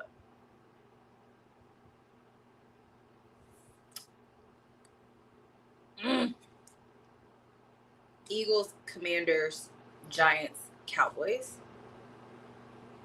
And I may switch this up later, but if it does switches, it's going to be Commanders, Eagles, Giants.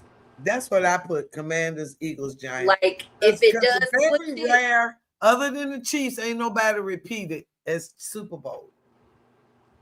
Other than the Chiefs.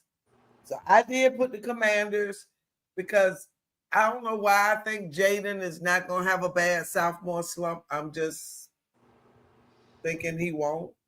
Yeah, that's why I'm like, with it. I'm gonna switch it back to what I thought.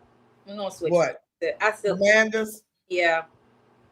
Eagles, Giants, Cowboys. That's what you're doing? Yeah.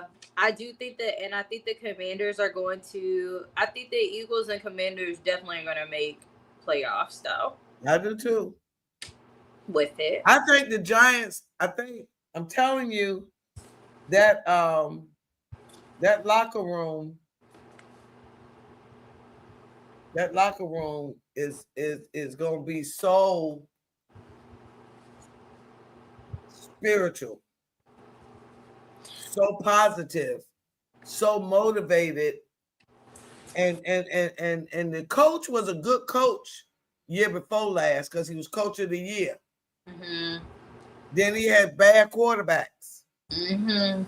Now he got 3 good ones. Mm-hmm.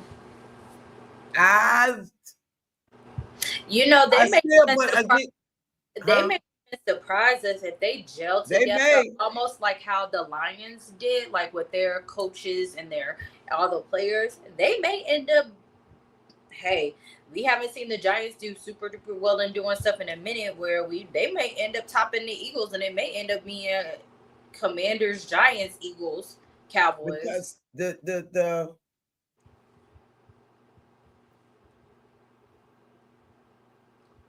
the Commanders were so close that I think they got that taste in their mouth. And they saw probably where they could have tried a little harder. So I think they're going to get over the hump. The Eagles done got over the hump. Once you get over the hump, we done got it. So it kind of, they may fool us. You know what's up with that too? How you said that they went over is because last year was when that Saquon trade happened. So it was almost like a bam, look at me now. Like y'all lost this. So they had a little bit, more for it to be like, yeah, we gonna get it. So, like you said, Commanders, I'm going back and forth, but I think I'm gonna stick with my first mind of what I said before, because I was going back and forth, but I think the Commanders are, and I love me some Jayden, so yeah. We dating Juju Watkins from USC. That's cute. That's cute. Yeah, that's cute. Yeah. All right, go ahead. And last but not least, yes, my favorite division. Yes, I love NFC period.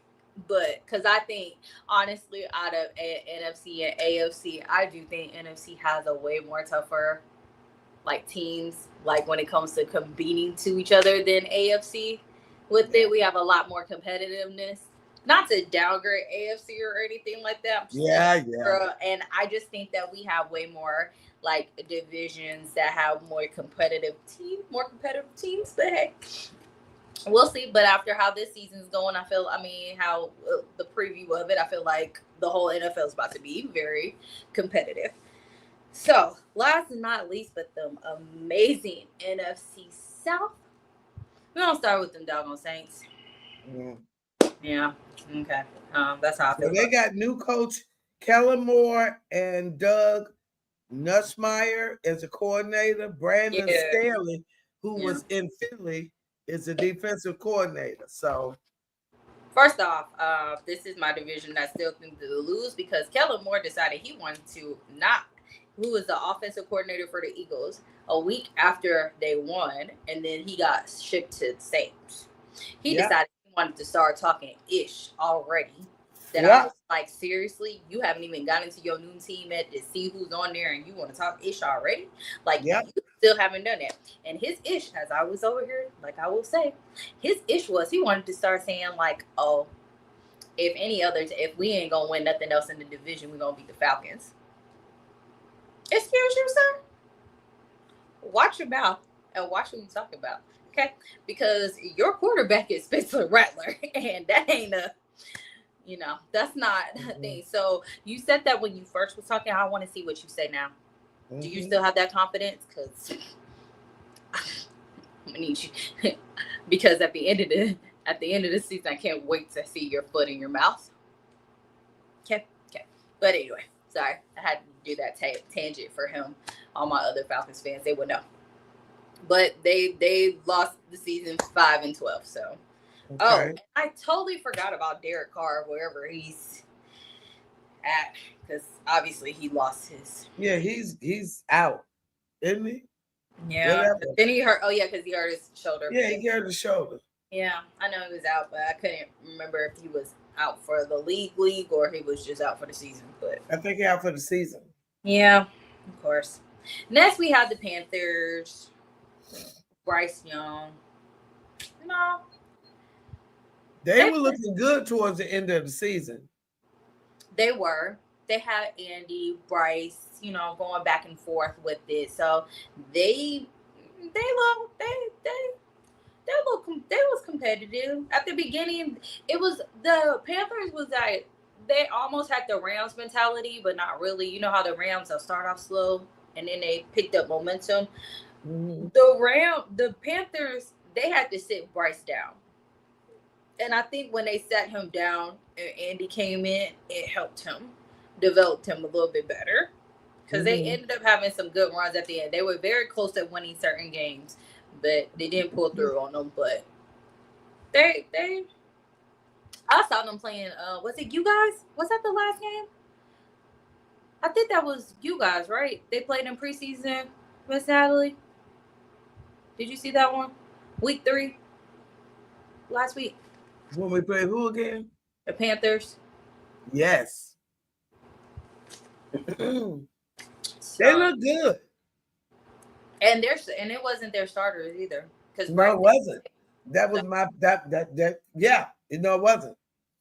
So yes. Then wow, yeah, we're not gonna say that. Then we're gonna go. I mean, I would say them last, but you know, we end up being second in our division. My lovely Falcons. You know, this year Michael Penix is it. Okay, we're not starting with Kurt. Nothing. We are doing. Kurt is backup as he should be. Modest as he should be. And you know what? I think even though he wants to be a starter or whatever, you sit on that bench and you help develop Michael Moore along with our other quarterback, and you make sure that that you're ready and you don't get hurt and you make your money, sir. You be the most expensive backup quarterback that we may have. So that is my decision on that. Also, Jesse Bates, I know already that our defense, don't mess with us, okay? I know, like, during preseason, because now I think about nobody, like, we didn't really play our starters. So no, we didn't either. We played a few of the defensive starters. And sometimes I think that's a good thing, but sometimes I think it's a bad thing because they be rusty. Mm-hmm. But I think y'all could be dangerous. Oh, we are. We're going to be dangerous. I really think y'all could be dangerous. Go ahead. Sorry, I had to look and see I totally forgot about my dude, Darnell Mooney, because there's still being a big question mark. Nobody's really telling us about if they're going to have him for. Oh, okay. One, I hope so, because he's definitely our wide receiver number 2. Actually, during Penix that's actually one of his favorite targets. So, yes. So having him, and also as a fantasy football owner, I would have taken him. So I'm hoping that he's going to be in there for multiple reasons, because our first game of the season is against the number 1 person, you know, a team who did our division, which is the Bucks. They were 10-7. Now, are they beatable? They are, because but I mean, I think each year we keep giving them momentum and stuff like that. We are. Now, one of the biggest headlines was that Shiloh got released. Now, and then I didn't realize why, because at first I kept reading that he was good. And also, I think even though they said he got cut for this one reason, I think that probably was the main reason, but I think there was another underlying reason on there, which I'll say in a minute. So the first one they said was that it was against they were playing the Bills in the last preseason game, and he basically, he hit the Bills player. So I mean, he hit him good. He threw a punch at him. So yeah. But also, maybe that was probably the number 1 reason. The number 2, but would it really? Because we see players getting fights all the time, though.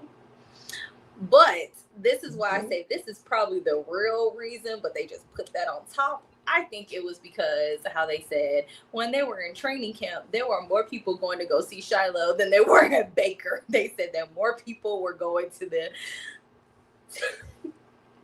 to training camps to see Shiloh, and he was looking like, y'all coming to see me, and have multiple lines of people, crowds of people around him, and Baker, who was y'all's starter, didn't have not that many people around him. So part of me thinks that was also another shot at Deion Yeah, it was. I feel like these shots, what's going on, are shots at Dion. Not technically, like, you're not looking at the play for real, their play, because, like I said, there are multiple, like, you know how many people get in fights in the NFL and how many punches are thrown, even in preseason, regular season. All you do is find them and you let them, and they keep playing. I've never heard anybody get cut from a team just for punching somebody, like getting in a fight. It's a physical game. Yeah, it's more to it than that. It's more to it. So we'll have to see. Dion did say, like, he hopes that Shiloh gets another shot in the NFL. I read something earlier and I was trying to find if this was a real source or not or anything, but I did see that they were saying something about him possibly coming to Atlanta. So I don't know. I mean, hey. Okay. We need defense, so I'm all for it. And like I said, our division is pretty tough. Well, minus the Saints. Yeah. Panthers are. They're gonna be stronger than they've been. Yeah. They are going to be stronger than they've been. They won't be competing for the 1 or 2 spot, but they will be stronger.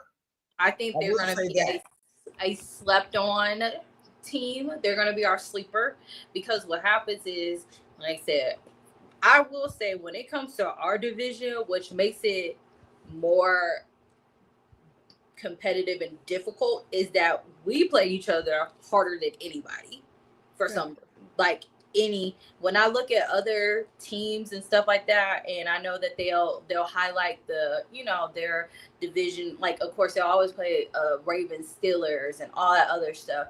But NFC South, when it comes to our rivalries, are very much slept on unless you really pay attention to our division for real and you're a part of it. Our division is very much slept on a lot, and especially when it comes to that Falcons-Saint rivalry. I mean, as much as it's the thing, I think we don't get as much recognition on games as it should. Because, I mean, remember in the past, they kept on playing, like, Bears, Packers, and the Bears-Packers, like, the Bears weren't really even that competitive.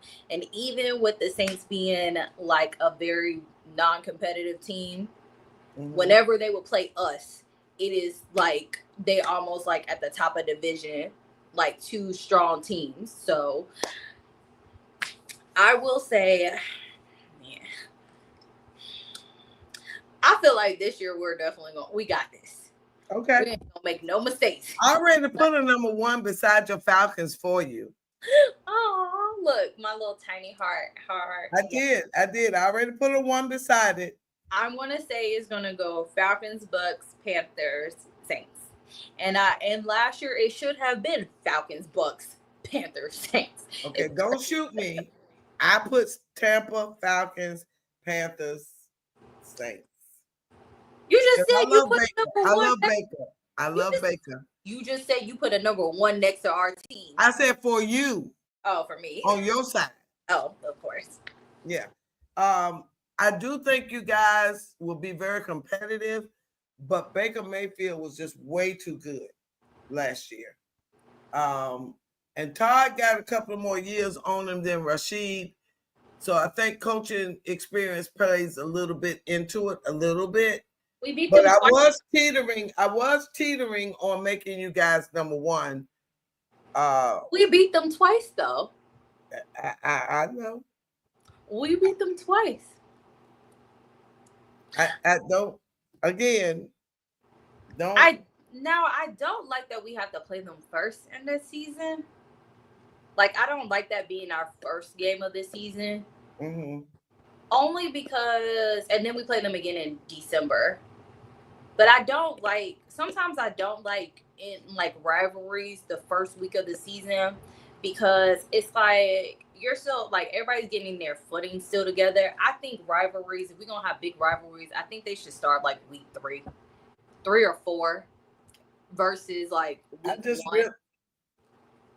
I just realized that Larry Foote is defensive coordinator for the Tampa Bay Buccaneers. He was old Steelers. That awesome, that year the Steelers defense was unstoppable. Yeah. So, well, we've done it.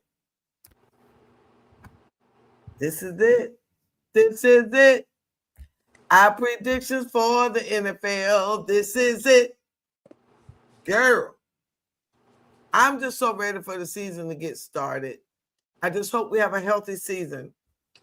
I don't want to see a lot of injuries. I know there will be some. I do know that, but I don't want them to be life-threatening, season-ending injuries. We've already had a few.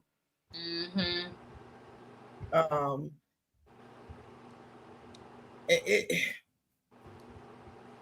I know it's a dangerous sport, but I do pray for no life-threatening, season-ending injuries. Now, we didn't get to do our webinar on how to watch a game. I saw this girl do a quiz. She did a real quick quiz, one but what, 5-10 minutes? Mm-hmm. She did the signals, and she said, put your answers in the comments, and she gave the answers at the end. Oh, that's cool. And I mean, she just did this, touchdown, this, first down, this, false start. I think that was it. So, touchdown. Oh, and she did this. No good. Stop the clock. I mean, yeah. And you said that. First down. We know what that is. Touchdown. Field goal. Or field goal. Yeah. So, and she did that, and then that's what she did. And then she did something else. But she used to be a sports writer for her college, and she has a degree in communications. So, I mean, okay. Well, you're a nurse and I'm a social worker, and we love football, and we good too. So, there. How about that? It's just all females doing sports. That's all that matters. We doing it. So who run the world? Girls. Okay. You got to do the countdown? Yep. I forgot who we stopped. Did you write down who we stopped at? No, it was in the 50s, wasn't it? No, we passed 50s. Where was we at? Once you get to, let me look. I may have wrote it, but I can't find that paper right now because it's midnight. It's a whole nother day. I thought it was 30. I could tell by.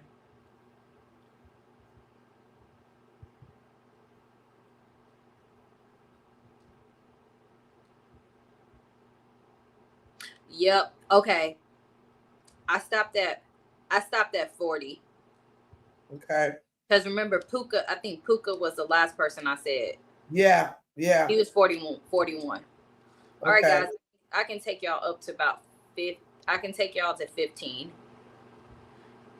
Yep, because that's all they have. Because the actual top 10 they're gonna do on September 1st. Okay. On NFL Live. Okay. So rounding off, so we stopped at 41, which was Puka. 40 was Roquan Smith, Baltimore Ravens linebacker. 39 was C.J. Stroud. Let's see. 38, Nick Bonito, sorry. Broncos linebacker. 37, Travis Kelce. Just because it's Travis. That's the only reason they have him that high.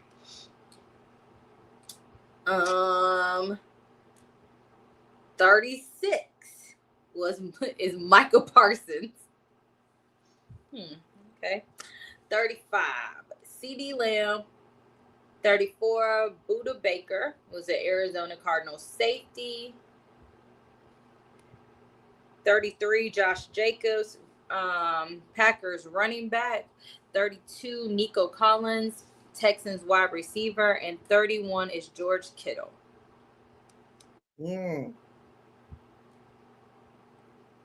Travis, down 28. Travis, why are you even that high to a certain I ain't lying. I mean, He had a horrible season. Horrible. To the fact that they gave him that much, I feel like he probably should have been 37 last year. The fact that they dropped him like 28, that means like the fact that it's like he. Anyway, Josh Jacobs is a good running back. He is. He really is. Okay.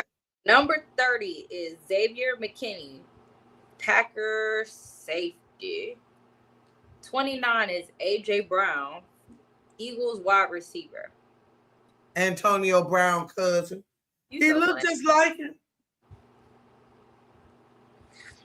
I'm pretty sure you gonna find out. Girl, I can't find out, but I swear they look just alike. I swear you're gonna find out by the end of the season. 28, Tristan Wirfs, Tampa Bay offensive tackle. 27, Jahmyr Gibbs, Lions running back. Really? I feel like he should be higher. I was just thinking that. I feel like he should be higher. Zach Bond, he is no joke. He is no joke.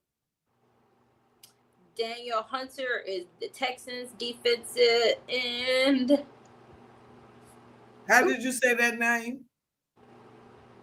Daniel. That ain't how it's spelled. I said Danielle at first. That's how it's spelled. I know. So she ruined him. Why did she spell it like that? That's it. I hope it's Daniel, but that's Danielle. I know. I don't know why she spelled it like that, but go on. I was hoping you'd be like, it's actually Daniel. No, I saw that earlier. I ain't gonna let that slide. Go on. You supposed to let it slide. Nope, not. All right. 24, Brock Bowers, Raiders tight end. I think he also should have been higher on this list. He's also no joke. He was also offensive, he was definely could have made one of the stars on the team. Yes, and and also a great one finish. He was third in receptions. Mm-hmm. So yeah, go on. 23, Lane Johnson, Eagles offensive tackle. 22, yes. Crosby. I think he should be higher too, but Raiders defensive end because he does no joke. And rounding off, which I'm kind of why did they have him so low too? Is Jaden Daniels is number 21. Yeah. How our offensive rookie of the year gonna be number 21? He should at least get the top 20, but okay. And then last 5 for the night, you guys. Well, next time we come on, I'll tell you the rest of the top 15. All right. 20 is Amon-Ra St. Brown, wide receiver for the Lions. 19, Jalen Hurts. How is the MVP for the Super Bowl number 19? Go on. That's why I paused. Was like, go on. Go on. Number 18, Derek Stingley Jr., cornerback for the Texans. Why did he not even make top 10? Okay. 17, Dexter Lawrence, Giants defensive tackle. 16, Fred Warner, 49ers, middle linebacker. 15, Jared Goff, Lions QB. Still trying to figure out and wrap my mind around how is our Super Bowl MVP number 19. I don't get it. Who you think is gonna be? Who's gonna be one? Is it gonna be Josh or Pat? Josh. So it's gonna go Josh, Lamar, Pat, or you think it's gonna go Josh, Pat, Lamar? Yeah, I do. They still don't give Lamar credit. No, they don't. Because Lamar can't get past the postseason. That's the problem. Josh can't either. Well, no. Yeah. I got you on that. Yeah, that's true. Josh can't either. Look, that's all for the air. The rest I'll talk to you off the air about. But listen, ladies and gentlemen, we have given you 2 hours of NFL. There was a few minutes of WNBA and tennis, just a few. But you have gotten over an hour and 40 minutes of NFL preseason, not preseason, regular season predictions, what we think the divisions are going to be.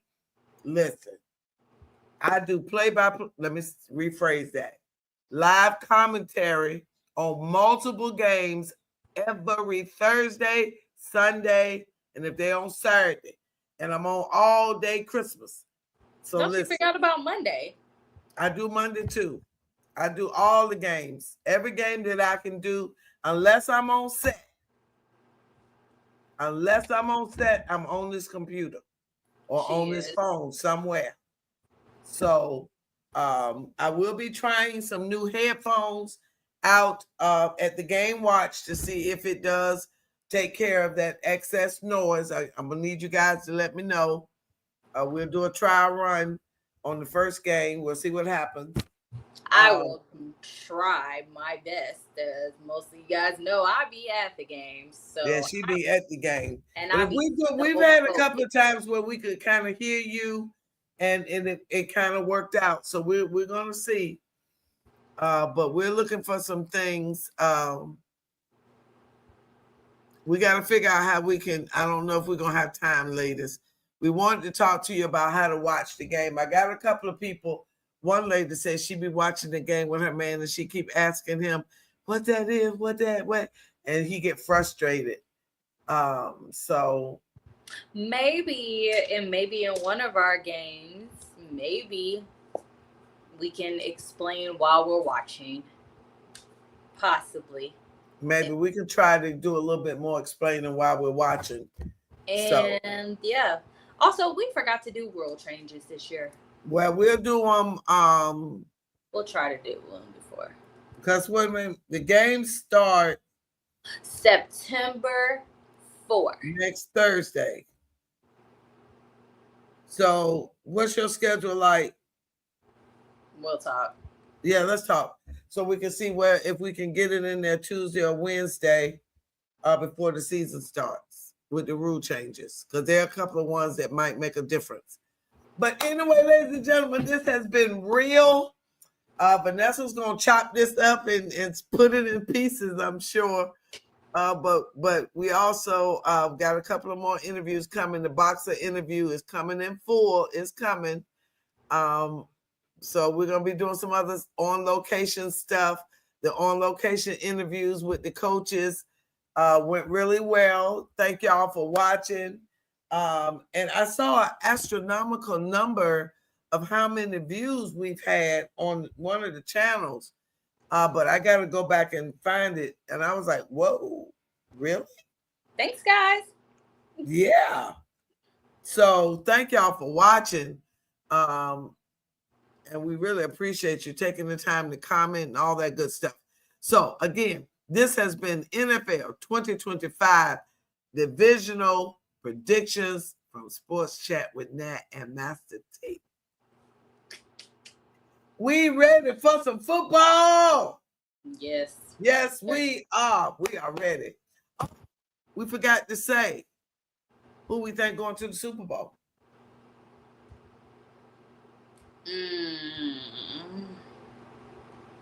We'll do that on our next predictions. Okay. Because we have to do it. We have to also come back live. We'll probably see you guys on Wednesday, next Wednesday, possibly. Okay. We have to say what's our weekly predictions. Yeah, so we gotta do them. We have to tell y'all who we think is going to Super Bowl then. Yeah, we'll say it then. All right. Peace. Bye, guys. Bye, y'all.